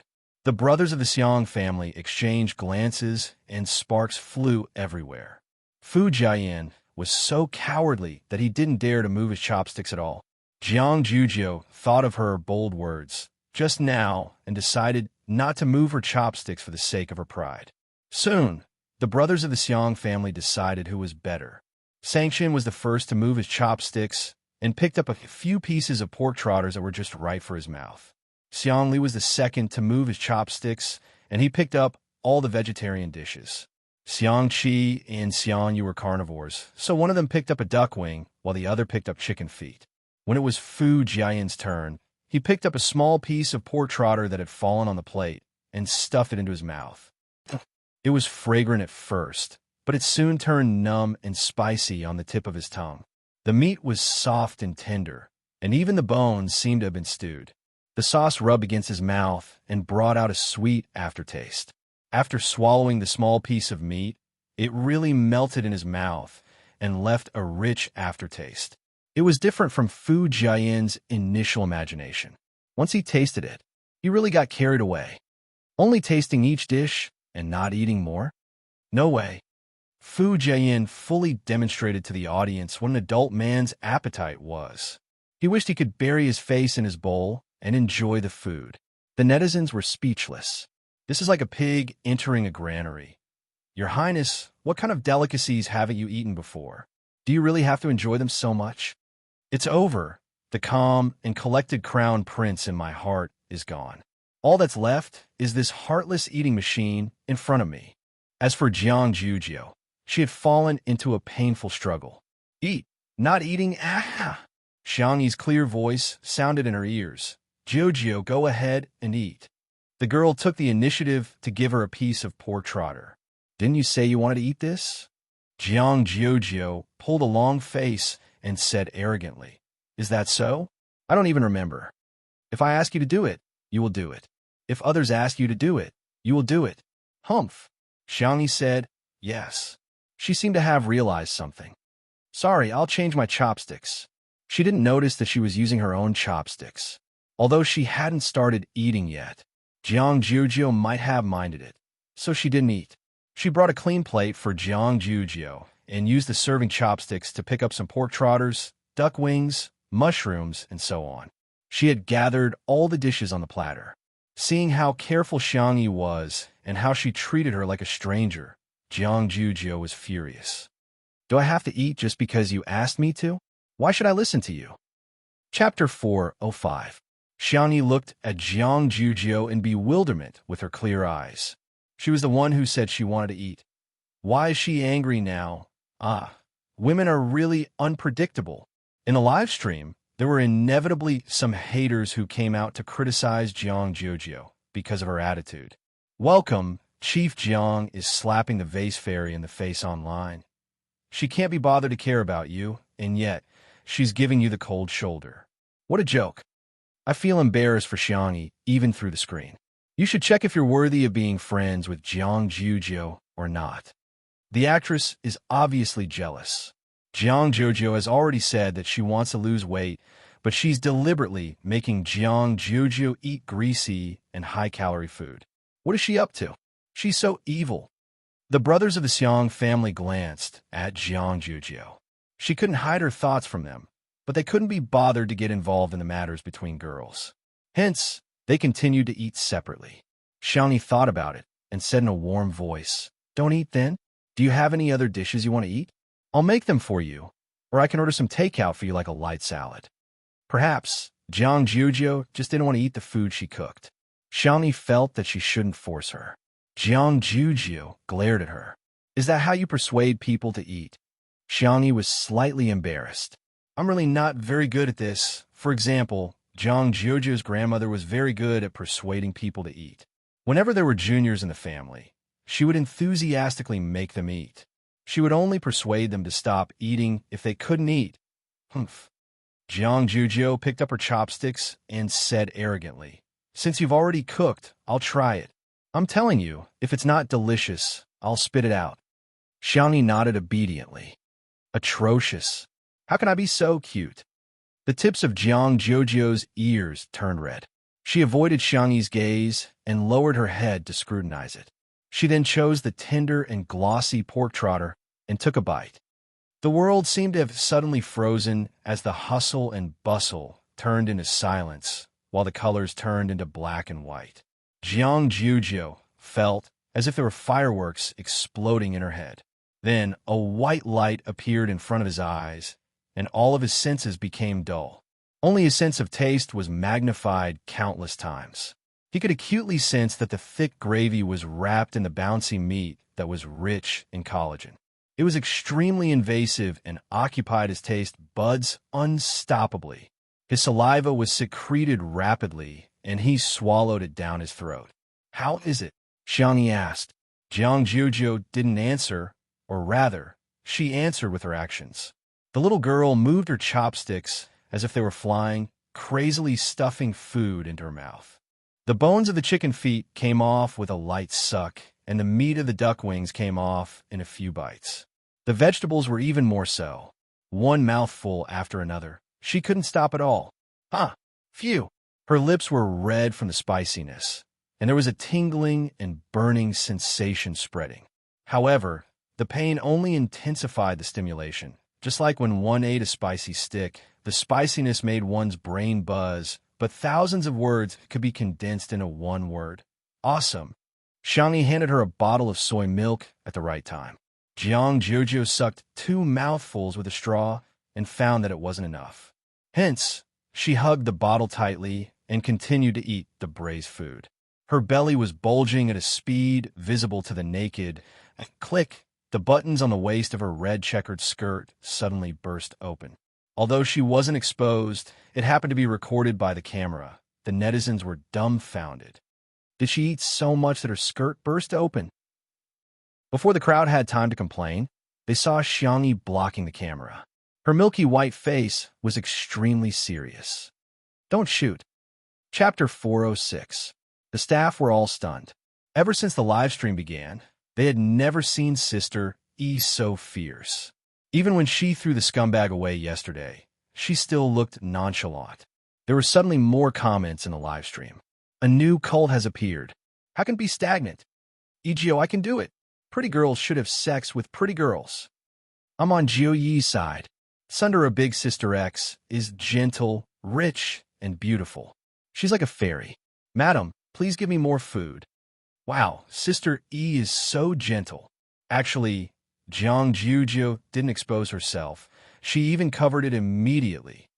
At the dining table, Jiang Jojo's face was flushed red, and she was so ashamed that she wished she could dig a hole and bury herself in it. She hurriedly sucked in her stomach and tried to pretend that nothing had happened. However, she had eaten too much and even drank 2 bottles of soy milk. Her stomach was so round that she couldn't suck it in at all. The men present were all very gentlemanly and didn't make fun of her. Xiang Qi even took the initiative to ask, "Do you want me to stitch it up for you?" For the sake of making friends with Xiangyi, her brothers had always been worried sick. That was the difference between men and women. After all, there was a limit to how much care they could give Xiangyi. Some subtle warmth was energy that could only be transmitted between girls. No, Jiang Jojo refused without even thinking about it. It's too embarrassing. All of a sudden, Xiangyi grabbed her wrist. Jiang Juju looked up and met the girl's clear eyes, which seemed to be filled with moonlight and were incredibly gentle. "I'll take you to my room." Jiang Juju looked away awkwardly and didn't say anything. In the bedroom, Jiang Juju changed into a loose cotton linen dress and quietly poked her head out of the cloakroom. The first thing she saw was Xiangyi, who was helping her sew the buttons. The young girl skillfully threaded the needle and sewed the button.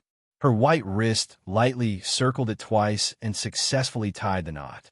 She used her teeth to break the knot and then carefully used the ironing machine to iron the skirt. Jiang Juju was speechless. It was a wonderful feeling. They hadn't contacted each other for a long time, but they didn't become distant. But, thinking of what Qin Wanyin said, Jiang Juju felt a little awkward. Xiangyi noticed her. "Do you want to switch back? Or are you going to wear mine first?" Jiang Juju deliberately said fiercely, "Does your heart ache to wear your clothes?" "That's not what I meant." No. Jiang Juju covered her ears and said, "I'm going out to eat." She went to the living room and sat down at the dining table. She hugged the pig trotter and began to gnaw on it. The Xiang brothers and Fu Jiayin had already moved to the sofa lounge. Fu Jiayin was perplexed when he saw this scene. "Isn't she on a diet? Why are you still eating so much?" Xiangli sipped his tea and said, "Mr. Fu, you must be single." Fu Jiayin was shocked. "Huh, Dr. Xiang, how could you tell? You guys are too good at scientific research." Xiangli smiled, but said nothing. Li Jinyu interacted with Jiang Juju. "Sis, what do you think of Sister Yi's culinary skills?" "Not very good," she said in a peeved tone. "But you're enjoying your food. Even your dress has been ripped apart. Why are you still lying? Aren't you friends? Why are you taking the lead to slander Sister?" The word friends hit Jiang Jojo's sore spot. She turned her head and said fiercely, "I'm not friends with her. I unilaterally declare that she and I are biological sisters of different parents." There was an uproar in the live stream. Chapter 407. Does this mean that Sister E is her best friend? Bullshit. She clearly treats Sister E as her best friend. The haters stared at their keyboards in bewilderment. Someone like the Vase Fairy actually had a friend, and a close friend at that. Are we not fast enough to type? Before they could even argue, they got slapped in the face. In the production team of Eating Well for all 3 meals, the director had arranged for someone to keep an eye on the movements of 2 under one roof. After hearing about this matter, everyone was even more convinced that there was definitely a script. Poacher immediately. Poacher with an annual salary of 1,000,000 yuan. In the living room of the manor, Xiangyi stared at Jiang Juzhou in shock, unable to believe the scene in front of her. She subconsciously pinched her palm. The pain came clearly, confirming that everything at this moment was real. After Jiang Juzhou said those words angrily, her face, ears, and neck were all flushed and her shoulders trembled slightly. She was extremely ashamed, but she still pretended to be arrogant. Of course, I don't care what she thinks. Even if she doesn't treat me as a friend, I won't take it to heart. Everyone was speechless. Miss, do you know that you're at Sundara? You may say that you don't care, but anyone who isn't blind can tell that you care a lot about it. Juzhou, Xiangyi murmured. Jiang Juzhou asked in displeasure, "What? I. Xiangyi wanted to say something, but when she was about to say it, she habitually asked, "Do you want to eat dessert?" Jiang Juzhou was even angrier. Is it that difficult to say that I treat you as a friend too? Is it that difficult? Xiangyi was actually a little embarrassed. Besides, she didn't have any close friends and didn't know how to get along with Jiang Juzhou at all. Hence, she could only treat Jiang Juzhou like how she had successfully wooed her brothers. "What do you want to eat?" "I'll make it for you," Jiang Juzhou said seriously. When her brothers heard this, their expressions were different, but they all felt the same. They were a little jealous. Xiangyi's words were like a password to Jiang Juzhou, but they could easily decipher it. When his younger sister said, "I'll cook for you," there was basically no emotional meaning behind it. She simply liked to cook. When his younger sister said, "I'll cook for you," it meant that she had a good impression of this person and was close to him. When his younger sister said, "What do you want to eat?" "I'll make it for you," this meant that she had a strong impression of him. If it were a man, they would have suspected that Xiangyi was confessing. Jiang Juzhou pouted and said, "I'm going to take an afternoon nap later, and then have afternoon tea." "All right, I still want to go to the glass greenhouse to take pictures. Help me shoot." "All right, I want to sleep with you tonight." Jiang Juzhou clenched her fists and said with a flushed face, "You have to wear our sister's pajamas with me." "Sure." Jiang Juzhou's eyes were glistening, and she seemed to be trying to hide the joy in her heart. She lowered her head and took a few more bites of food, but the corners of her mouth were raised high. Her brothers. Was this the friendship between girls? In the live stream, the fans of the Egio couple were celebrating. "Sure, Sway. Am I not worthy?" "Juzhou, yes." "Medic, give me an injection of insulin." "Woohoo, sleep together. Our Juzhou is the rightful wife. No one dares to refute, right? Sister E is so good at doting on others." Sob, sob, sob. Is this what sisterhood is like? Chapter 408. The netizens in the live stream chatted excitedly about the couple, and someone took screenshots of it and submitted them to a famous verified account. All of a sudden, they were all laughing and mocking Shui. After Shui attended the premiere and the celebratory banquet, Si Chuanbai showed her the trending searches. The man who had always been strict and meticulous was obviously trying to hold back his laughter at this moment. "You've been despised by the netizens again." Shui raised her eyebrows and noticed that he used the word again. After casually browsing through the process of the matter, he couldn't help but laugh. It's a good thing that Sister E has friends. After all, there was a 7-year age gap between him and Xiangyi, and the two of them didn't have much interaction in the past. However, he had seen how lonely she was when she was in school. She kept skipping grades and getting busy all the time. In his impression, Jiang Jojo was the friend she had been hanging out with for the longest time. Si Chuanbai said, "You're quite open-minded. Should I praise you for having a good attitude?" The Ijo couple has already been created. Sure Sui sat in the nanny van, crossed her long legs lazily, and slowly loosened her tie. Changed the navigation to the manor. Outside the window, light and shadows flashed, and the scenery changed. The man said calmly, "Go back and teach the little girl what it means to be the main wife." Si Chuanbai was speechless. Indeed, he and the netizens were overthinking. So, what if she's at Sundara? Sure Sui has never lost. While Jiang Jojo went to take a nap, the live stream was paused, and Li Jinyu announced for everyone to take a 2-hour break. Xiang Yi was in a state of excitement and couldn't fall asleep at all. She ran to the kitchen, picked up a taro, peeled it, and got ready to steam it to make mashed taro. She remembered that Jiang Jojo liked it. Suddenly, a few tall figures walked in from the kitchen. Xiang Li came over and took the initiative to peel the taro for Xiang Yi. After the acupuncture, his hand had improved a lot. Xiang Yi was sitting on a small stool and playing with a game console. His hand speed was astonishingly fast. Xiang Qi leaned against the wall lazily and yawned, wondering why Xiang Yu had gathered everyone. Sang Chen stood tall and slender. Even though he was dressed in casual clothes, it was difficult to hide his oppressive aura. He said indifferently, "Let the family meeting begin." Xiang Yi was slightly startled. She was hesitating whether she should put down the taro, but then she heard Xiang Li say, "Relax. We're mainly talking about whether that person will come back." Xiang Qi felt as if he had been struck by lightning. My guess can't be right? Xiang Yu looked up with a blank expression. Sang Chen glanced at Lao San and Lao Si, who were asking for a beating. He forced himself to be patient and explained to them how Xiang Yi's body had been possessed for the past year.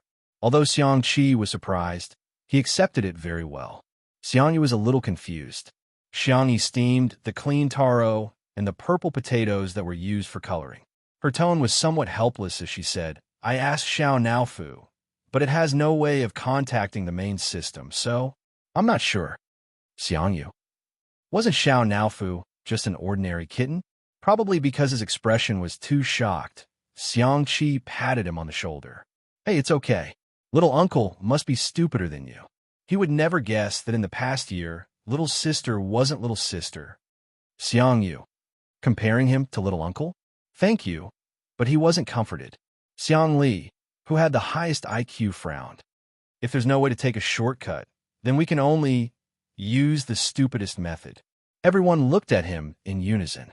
According to the known situation, the premise of soul replacement should be that little sister is injured or in a weak state. Then, the simplest way is to find someone to protect her 24 hours a day. Chapter 409. Sang Chen asked, "Bodyguard?" "I'll go look for one and see if there are any suitable ones." Xiang Qi interjected, "You have to find a female bodyguard. A male bodyguard can't be guaranteed to be around 24 hours a day." Xiang Yu's brain twitched. A boyfriend can. In an instant, the three brothers cast murderous glances at him. Xiang Yu wished he could die on the spot. He said, "I was just kidding. Is it funny?" "Ha ha ha." He laughed dryly as cold sweat broke out on his forehead, for fear that his brother would teach him a lesson. Sang Chun glanced at him and couldn't be bothered to argue with him. He said calmly, "I'll make the arrangements." Xiang Li said, "I think I can apply for official protection of family members. Let me make a call to confirm." Xiang Qi exclaimed, "I'll go ask around too." Xiang Yu said, "I'll ask my friends too." The few of them were very efficient. As soon as the taro and purple potatoes were cooked, Xiang Yu learned that she had 10 bodyguards. The corners of her mouth twitched. Isn't that a little too much? Actually, I can protect myself too. 10 is too much. Don't let your guard down." "Don't worry, I can afford it." Xiang Yi had no choice but to accept their good intentions. After the family meeting, the brothers left one after another. After all, they all had things to do. After sending her brothers away, Xiang Yi was a little melancholic, but she soon accepted reality. She cherished it even more because it was too difficult to get together. Jiang Juju woke up from her afternoon nap and scurried out of the guest room to look for Xiangyi.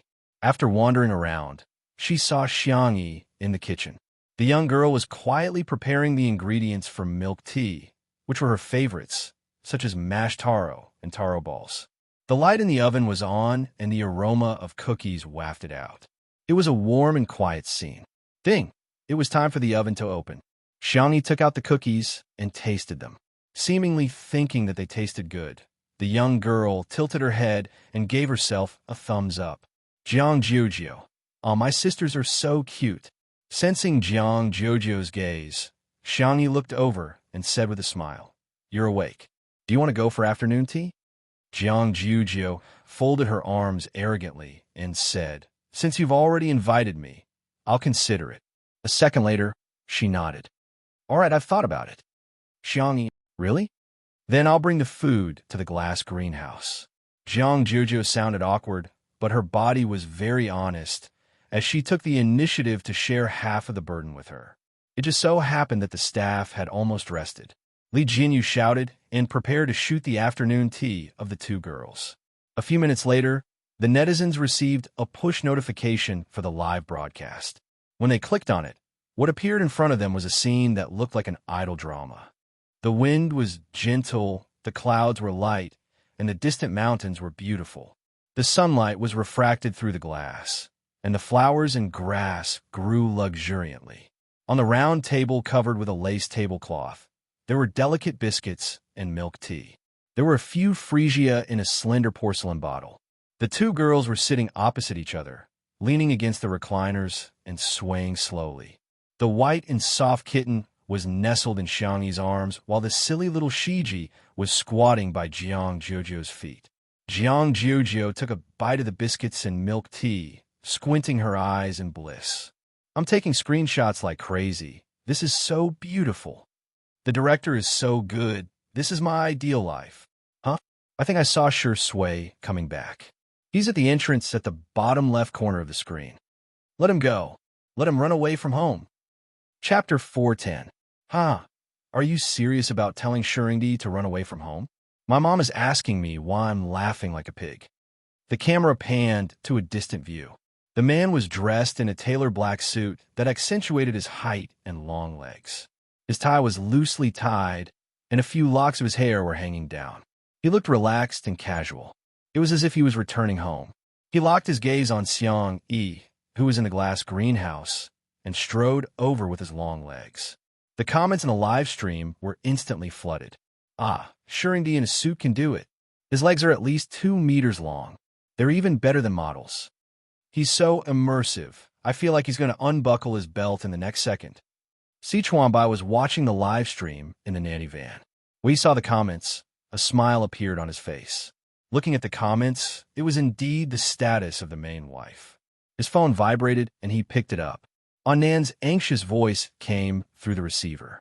"Chuan Chuan, I think I've been scammed." "Chuan Chuan? Don't you think it's strange to call him Chuan Chuan? It sounds like you're taking advantage of me. And it sounds a little strange." Si Chuanbai interrupted his nonsense.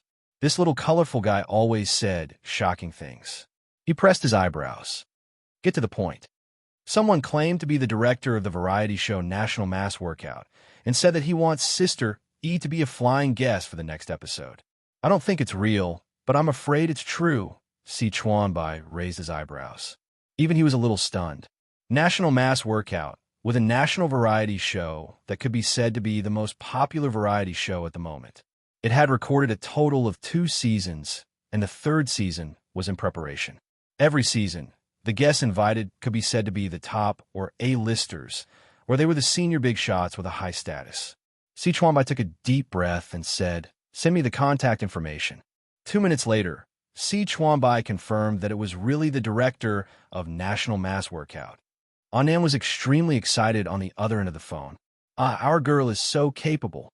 Si Chuanbai smiled and said, "She's quite capable." In a sense, Xiangyi's popularity could be said to have risen from C-list to A-list. However, the industry wouldn't recognize her status if she didn't have any film or television projects.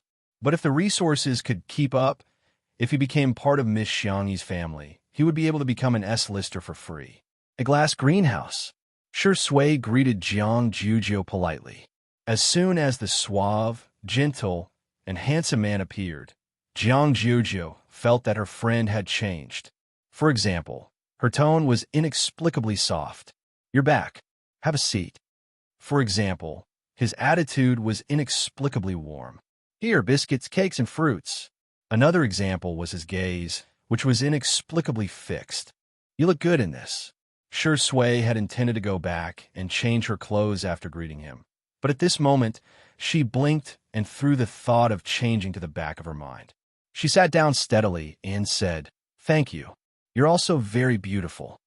Jiang Jujiu gritted her teeth and thought, "Why does it feel like an old married couple?" Cough, cough. Jiang Jujiu coughed hard a few times to get Xiangyi's attention. "You said you wanted to take a photo. Help me." "Sure." The two girls met and began to study which software and filter were better. A certain best actor quietly raised his hand and unbuttoned the top 2 buttons of his shirt. Whoosh! Xiangyi subconsciously looked over, just like the attraction of the sun to sunflowers. Chapter 411. His black tie was loose, and the top of his snow-white shirt was slightly open, revealing his clean and clear collarbone. His skin seemed to be a mixture of moonlight and snow, fair and delicate. Xiangyi seemed to have been bewitched, as she couldn't look away for a while. "I think this retro filter is quite nice. It gives off the feeling of a Renaissance oil painting," Jiang Jujiu murmured, only to realize that Xiangyi was distracted. She looked in the direction of her gaze. "Damn. How can my sister be bewitched by a man?" Jiang Jujiu was puzzled. She was extremely frustrated and poked Xiangyi's arm with her finger. "We agreed that you would take photos of me." Xiangyi seemed to have woken up from a dream. "Ahem. I'll take photos for you then. Stand over there. The light is better."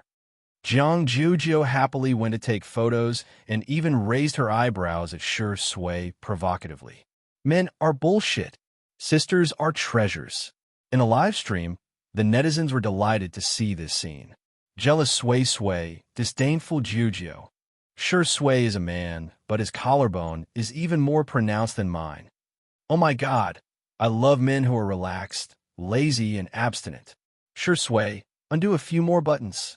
"I don't lack this bit of traffic." Xiangyi patiently took photos of Jiang Jujiu. After taking dozens of photos, the two of them huddled together to discuss which one looked better. Thanks to her narcissistic third brother, Xiangyi's photography skills and aesthetic sense were both on point. Jiang Jujiu looked like a noble girl from the Middle Ages. A professional photographer had once taken photos of Jiang Jujiu, and the composition and angle of the photos were impeccable. However, Jiang Jujiu felt that Xiangyi's photos were thousands of times better than those taken by a professional photographer. However, her tone was still arrogant. You're just SOSO. You haven't improved at all after so many years." Her body, however, was very honest. She held Xiangyi's arm with her hand, which was a gesture of intimacy between sisters. Shi Sui saw this scene. He calmly picked up the glass of water and sipped slowly. Swoosh! Xiangyi looked over again like a good-for-nothing under the warm light. Every part of the man's face was perfect. He raised his snow-white neck, his Adam's apple moving up and down as he swallowed. His pale thin lips were wet with water. He frowned and licked the corner of his lips, seeming to be intentional or unintentional. As if sensing Xiangyi's gaze, he looked up and his thin lips parted into a thin but seductive smile. Jiang Jujiu thought, "Damn you, dog of a man." Half of the netizens in the live stream were screaming and the other half were quacking. "Covering my mouth can't stop me from screaming like a groundhog." "Brother, I can do this. I really can." Goose, goose, goose, goose, goose. Jiang Jujiu's expression is hilarious. You didn't expect this, did you? The person in front of you is a Grand Slam best actor. Seriously, Shi Sui is fighting for attention, right? Wasn't it? Sure enough, he was a man with a mental age of 10.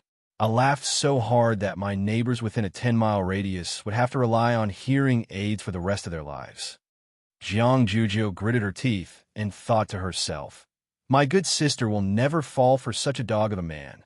In the next second, she heard Xiangyi ask gently, Do you want to take a photo?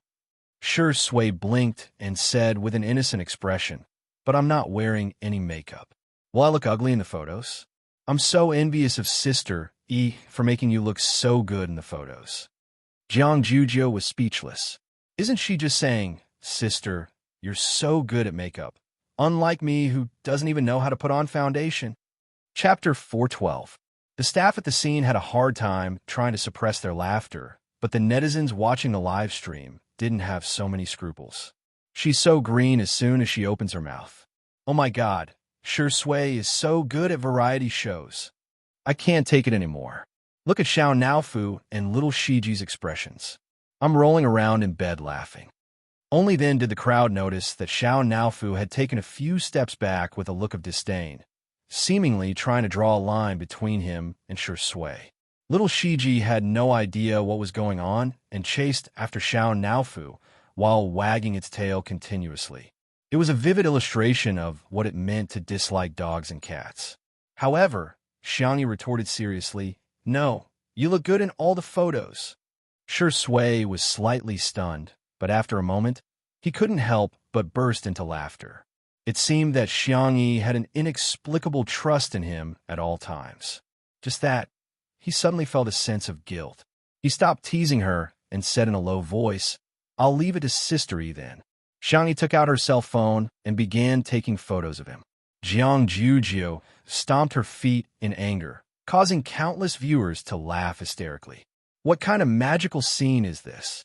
Other people's scenes were thrilling, and repeatedly testing the edge of death. The scenes on 201 Roof were hilarious, and so hilarious that their abs would pop out at any moment. This scene, without a doubt, became one of the famous scenes that fans of 201 Roof often relived. Xiangyi took dozens of photos of Sure Sway with an impartial attitude. I'll send them to you later.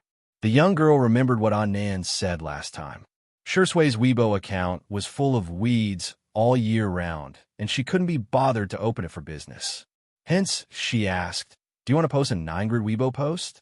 There should be a lot of people looking forward to it. Sure Sway nodded and said, Sure. All of a sudden, the countless Sure Sway sisters in front of the screen fell silent. Most of them didn't have a good impression of Xiangyi at first. After all, Xiangyi's reputation was too poor previously, and she had been criticized on the internet for nearly a year. Hence, everyone would be affected and prejudiced against her. But after Sure Sway joined 201 Roof, he really changed. He used to be on set all year round, and there was almost no activity except for his work. His fans couldn't catch any traces of his life, and many even pessimistically thought that he didn't care about his fans at all. However, 201 Roof allowed everyone to see the relaxed side of Sure Sway, especially his interactions with Xiangyi. Only then did they realize that he also had a childish side. When he was childish, he would even bully kittens. This Sure Sway might not be perfect, but she was very real.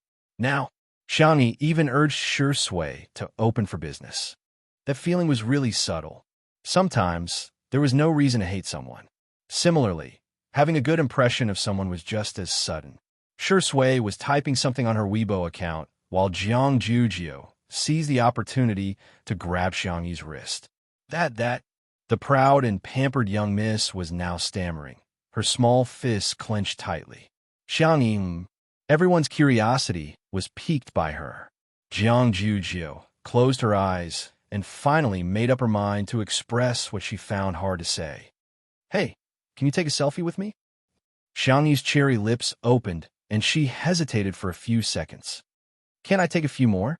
Jiang Jujio said resolutely, Sure, I can do it. I'm super. Chapter 413. In a live stream, girls who don't mean what they say are so cute. Sister E is really the Terminator of tsundere. She's so good at curing tsundere. Jujio can do it. Sure Sway, can you do it or not? I'm sick of answering this question. Hashtag Sure Sway, can't do it hashtag, okay. Next question. The two girls chose various filters and decorations to take a selfie. The netizens exclaimed that it was so realistic that it was simply a replica of the selfies they took with their sisters. At the same time, Sure Sway posted on Weibo. The caption was simple, but it was enough to make one's imagination run wild. Sure Sui, Sister E took it. The Sure Sui sisters were a little upset when they saw the text, but after seeing the picture, they screamed. The man in the picture was wearing a white shirt and a black suit. His tie was loose and his collar was open. His gaze was deep and doting, and he looked lazy and lazy. He was a refined scum who was abstinent and passionate. The number of comments instantly exceeded 10,000. He's like a boyfriend. He's finally open for business. I'm covering my mouth and crying, "Thank you, Sister E." I announced that Sister E is the prettiest sister in the world. Sure Sui put away his cell phone, too embarrassed to continue teasing Xiangyi, so he got ready to go back and change his clothes. The corner of his shirt was suddenly tugged. He turned around and met her bright eyes. "Sister, do you want to take a selfie?" Xiangyi asked. There was a trace of surprise in the depths of Sure Sui's eyes, as if he didn't expect that Xiangyi would take the initiative to ask him for a selfie. He smiled and said, "Yes." Little did he know that although he didn't do anything this time, in Jiang Jojo's eyes, he was playing hard to get and retreating in order to advance. "I'm so angry." Due to the height difference between the two of them, Xiangyi raised her cell phone high, but before she could press the camera button, it landed in a pair of bony hands. The man's magnetic voice sounded in her ear. "Let me do it." "Xiangyi."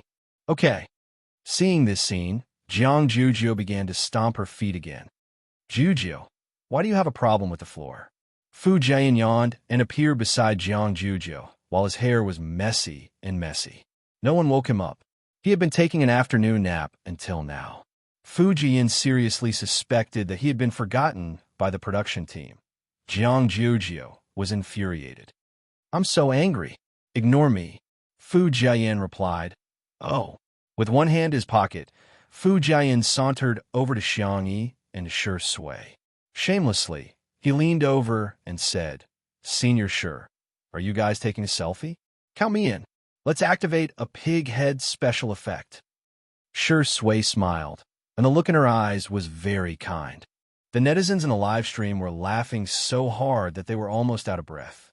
"Fu Jian, what a straight man." "Sui Suizi, you look like a F** King Pig, F***CK. Why is Fu Jian so funny? I can't control myself as soon as he appears." Fu Jian's manager almost fainted when he saw this scene through the live stream. "Bro, I told you to clear your name. Why are you ruining your own image? I told you to talk less, do more, and pay attention to your image. Have you forgotten all about it? Your brain is a good thing. Forget it if you don't use it well. You can't have not used it even once after more than 20 years, can you?" The manager drank some oral liquid and opened the pop-up comments while trembling. He was already prepared for Fu Jian to be criticized by the netizens until he quit the entertainment industry. Whoosh! The screen was filled with ha-ha comments that were so dazzling that it hurt the manager's eyes. The manager was speechless. Chapter 414. 1 minute, 2 minutes, the expected flood of negative comments didn't appear. On the contrary, the netizens' comments were all positive. "Ah, why can you send a voice message? Fu Jian is quite suitable to be a comedian. Actually, he's funny. His Highness turns out to be a silly boy in real life." I'm done. To be honest, Fu Jian has been enjoying the benefits of being a crown prince for the past 2 years, and I've long been tired of him. He really made the right choice to take on 2 under one roof. His agent was too far-sighted. Getting rid of the shackles of being a crown prince is the way to long-term development. Seeing this, the manager's eyes were in a trance. Great foresight? What does that have to do with me? The reason why he gave Fu Jian this job was really just to clear his name. Is this a blind cat that chanced upon a dead mouse? It's so dark that it's naturally clear. Next, Fu Jian followed Xiangyi to Little Rabbit Farm. He completely let himself go and revealed his talkative personality. He could even talk to cows for a long time while milking cows. When he was done, he suddenly realized, wait a minute, aren't I here to clear my name? He recalled his manager's earnest instructions and all sorts of knowledge about setting up a character. It's over. Why can't this knowledge enter my mind? Jiang Jojo was still sulking and kicking pebbles nonchalantly. Seeing his expression, she said in disdain, "Hey, are you retarded?" Fu Jian said with a sullen expression. My fans are definitely going to stop following me. Jiang Juzhou expressed her doubts. You actually have fans? Am I living in an illusory world and everything is fake? Actually, I don't have a single fan. Seeing that he was about to break down, Jiang Juzhou said awkwardly, Okay, you're actually not too bad looking. It should be normal for you to have a few fans. After all, an ordinary person like me has hundreds of thousands of fans on foreign social media platforms. The netizens were speechless. Fu Jiayin, ordinary Jiang Juzhou. Xiangyi came over with a basket of duck eggs and was about to go back to marinate them when she saw that Fu Jiayin was not in a good mood. She asked gently, Fu Jiayin, are you okay? Jiang Juzhou secretly pointed at Fu Jiayin and then at her head, hinting to her that there was something wrong with his head. Xiangyi, Fu Jiayin sat down on the ground and hugged his knees. He exuded a dejected aura. You don't understand. They all like me because of character. If they find out that I'm not that character, no one will like me anymore, Jiang Juzhou said. What nonsense are you spouting? So you're an actress? I thought you were a crosstalk artist. Fu Jiayin. His heart felt as if it had been stabbed by a knife. Jiang Juzhou said, Since they like you because of one role, wouldn't they like you 10 times more if you play 10 roles? Don't tell me you don't have a script to act in. Fu Jiayin. One stab after another. While the netizens were laughing, Fu Jiayin's fans felt sorry for him. They wanted to comfort him, but they didn't know where to start. As Fu Jian said, they did like him because of the crown prince at this moment. Xiangyi's calm and indifferent voice sounded. You're the one who gives life to the characters. The characters are liked because of you. Fu Jiayin, why do you have to act? You're you. Chapter 415. Bang. Bang bang. Every word she said was like a drum that struck Fu Jiayin's heart hard. The girl's eyes were clear and her tone was firm. Every word she said gave him a strong conviction. You are you, Fu Jiayin fell in a deep thought. In front of the screen, Fu Jiayin's fans also came back to their senses. Yeah, the character design of the crown prince wasn't very likable. It was Fu Jiayin's acting that shaped the soul of the crown prince. They cried for him, rejoiced for him, got angry for him, and felt aggrieved for him. It has always been the actor who brings the character to life. Xiangyi said seriously, You're the crown prince, but you're also the actor Fu Jiayin. The fans. Ah, she's so eloquent. Xiangyi is really a girl with a strong sense of self-awareness. That's rare. Sister E, please come out with a book as soon as possible. If you're so eloquent, say more. The confusion in Fu Jian's eyes slowly dissipated at this moment. All along, the team had been asking him to maintain his persona and maintain his popularity. He was also very anxious and felt that he was limited by the character of the crown prince and couldn't get out of it no matter what. In the past 2 years, he had acted in a few dramas, but compared to the other roles, they didn't seem that outstanding. The pressure from the outside world made Fu Jiayin more and more anxious. Am I not good enough? Am I really at the peak of my career? Am I only able to keep that one classic role for the rest of my life? At the most extreme moment, he even developed feelings of self-loathing. Fu Jiayin even agreed with what others said, that he was lucky and that the role made him who he was. However, Xiangyi's words made him sober up. Fu Jiayin was so touched that tears welled up in his eyes. Sister E, you're so nice. You're my life mentor and guiding light. He wanted to hold Xiangyi's hand, but Jiang Juzhou smacked it away mercilessly. Pushed, don't try to take advantage of E. Fu Jiayin sniffled and asked sincerely, Sister E, do you have anything else to say to me? What Xiangyi said must be true and wise. He was going to write everything down in a small notebook. The next second, Xiangyi asked calmly, When you leave, do you want to take a jar of salted duck eggs with you? Fu Jiayin. Question mark. The duck eggs this time are big, and they are all double yolk eggs. After marinating, the golden yolk will drip with oil when poked. Fu Jiayin. You don't like it? What about bringing a jar of kimchi? I've made cabbage, radish, and beans. I've also made soy sauce and chili sauce. There are also many kinds of jam. You can take your time to choose. For the production team, Fu Jiayin and the others were guests. But to Xiangyi, they were all guests. How could she leave empty-handed? After a moment of silence, Fu Jiayin suddenly sobbed and exclaimed miserably, "Xiangyi, Wu, I also want to unilaterally announce that you are my biological sister from a different mother." Jiang Juzhou exclaimed, "Get lost, you plagiarized my poem." Fu Jiayin seemed to be on steroids as he cleaned the house, chopped firewood, and fed the chickens. He couldn't stop at all. Sitting on the swing, Jiang Juzhou was as angry as a blowfish as she stared at Xiang Yi, who was pickling salted duck eggs in the courtyard, as well as Shi Sui, who was assisting her. Why aren't you coaxing me? Atrocious." She bit her lip, jumped off the swing, walked toward Xiang Yi, and stood still. "I'm angry. I'm super angry. I'll give you a chance to coax me. I won't wait until it's too late." Chapter 416. Thud.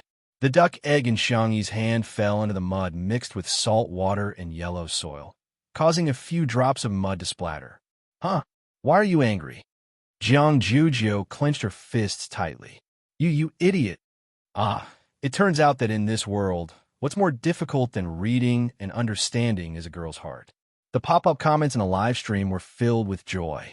"Sister E, as expected of you. You're a straight woman. Ha ha ha, Sister E, you're angry at Juzhou. Ejio is so sweet. I'm going to eat it." All of a sudden, the man's low laughter fell into her ears. He said in a gentle and teasing tone, "Isn't our sister E very good at coaxing people?" Xiang Yi seemed to be in a dilemma. She only knew how to give out candy, but her hands were so dirty. How could she take it? Looking at Shi Sui's clean hands, she suddenly had an idea and nudged Shi Sui with her elbow. "Help me get the things in my left pocket." Shi Sui readily took out a candy and handed it to Jiang Juzhou. "Here, Miss Jiang, have a candy." Not only was Jiang Juzhou not comforted, she was so infuriated that she wanted to vomit blood.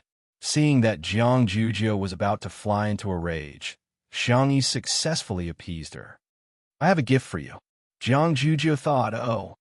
After marinating the salted duck egg, Xiang Yi washed her hands and then took out a small box with a plain packaging.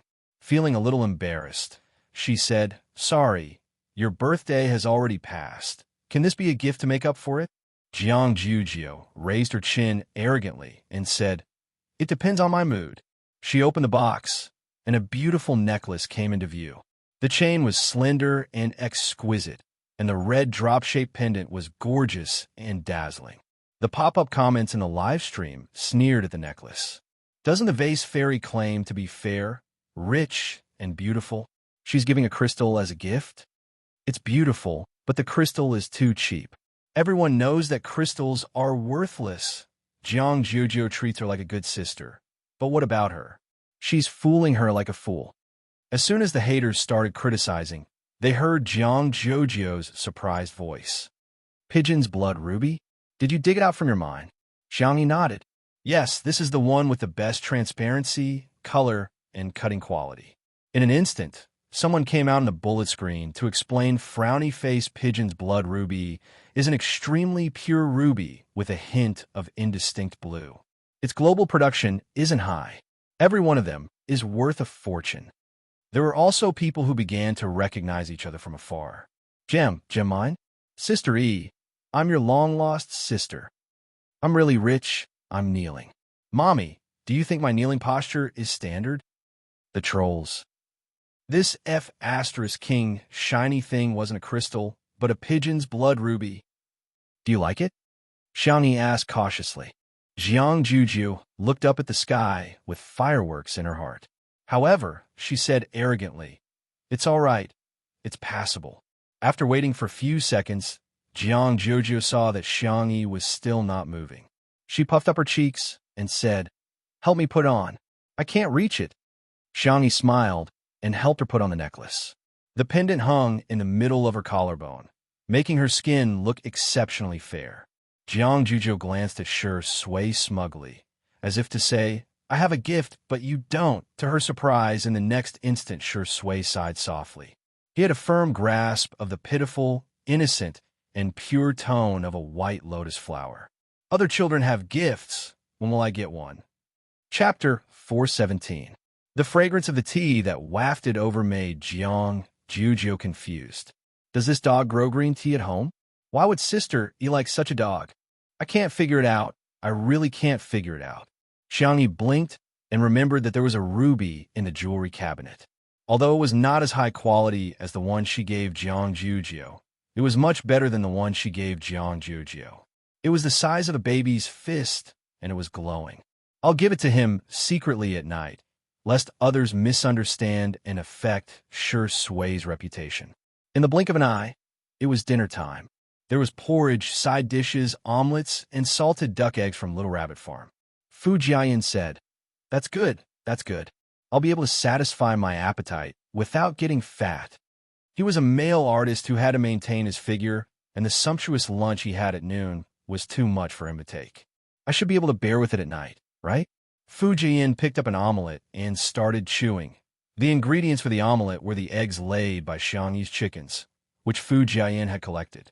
He then mixed them with flour and a few vegetables to form a thin omelet. He also added some pepper to make it taste better. The pale yellow omelet was still warm, and it was decorated with chopped vegetables. It was so thin that it was almost transparent. The original omelet was rich in aroma, and it could also be rolled in chili oil according to one's taste. The fresh and spicy taste would fill one's taste buds. Fu Jiayin's pupils dilated in disbelief. What kind of a mortal is Sister E? How can she make an omelet taste so good? Hence, Fu Jiayin, who had been saying that there was no possibility of him gaining weight, ate a biscuit in a few bites. Within a short period of time, he had devoured 8 biscuits like a whirlwind. Xiangyi was dumbfounded. Is a male artist's appetite that big? In comparison, Shi Sui ate too little. Is she deliberately eating less for the sake of being on camera? In Xiangyi's mind, she imagined the pitiful Shi Sui going to work even though she was hungry. The expression on her fair and clean face became more and more solemn. She went into the kitchen and deftly spread out the pancakes. She picked up 2 pancakes for Shi Sui. Shi Sui was puzzled. Xiangyi pulled a long face. Eat more. If you get any thinner, you'll look like a paper person. Her original intention was to remind Shi Sui that being too skinny was actually not good looking, but Shi Sui misunderstood and thought that she was despising her. Not in good shape? The man raised his eyebrows and decided to put fitness on the agenda to make his abdominal muscles more obvious. Dinner ended with Fu Jiayin burping. After the meal, Fu Jiayin lamented, "I can't go on like this. I'm going to gain 3 pounds every meal." He then changed into his sportswear and went for a run. Jiang Juzhou wasn't considered a guest, and she didn't care about her image either. Hence, she openly swiped her cell phone in the living room. After returning to China, she found out that Xiangyi actually had a live broadcast variety show, but she didn't have the time to watch it. At this time, she wanted to catch up on the previous broadcast, but she accidentally clicked on today's live broadcast. The live broadcast room was divided into the main one and the personal one.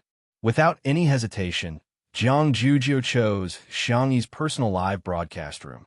The pop-up comments were automatically turned on, and most of them were praising her. Jiang Juzhou, why are these people so good at bragging?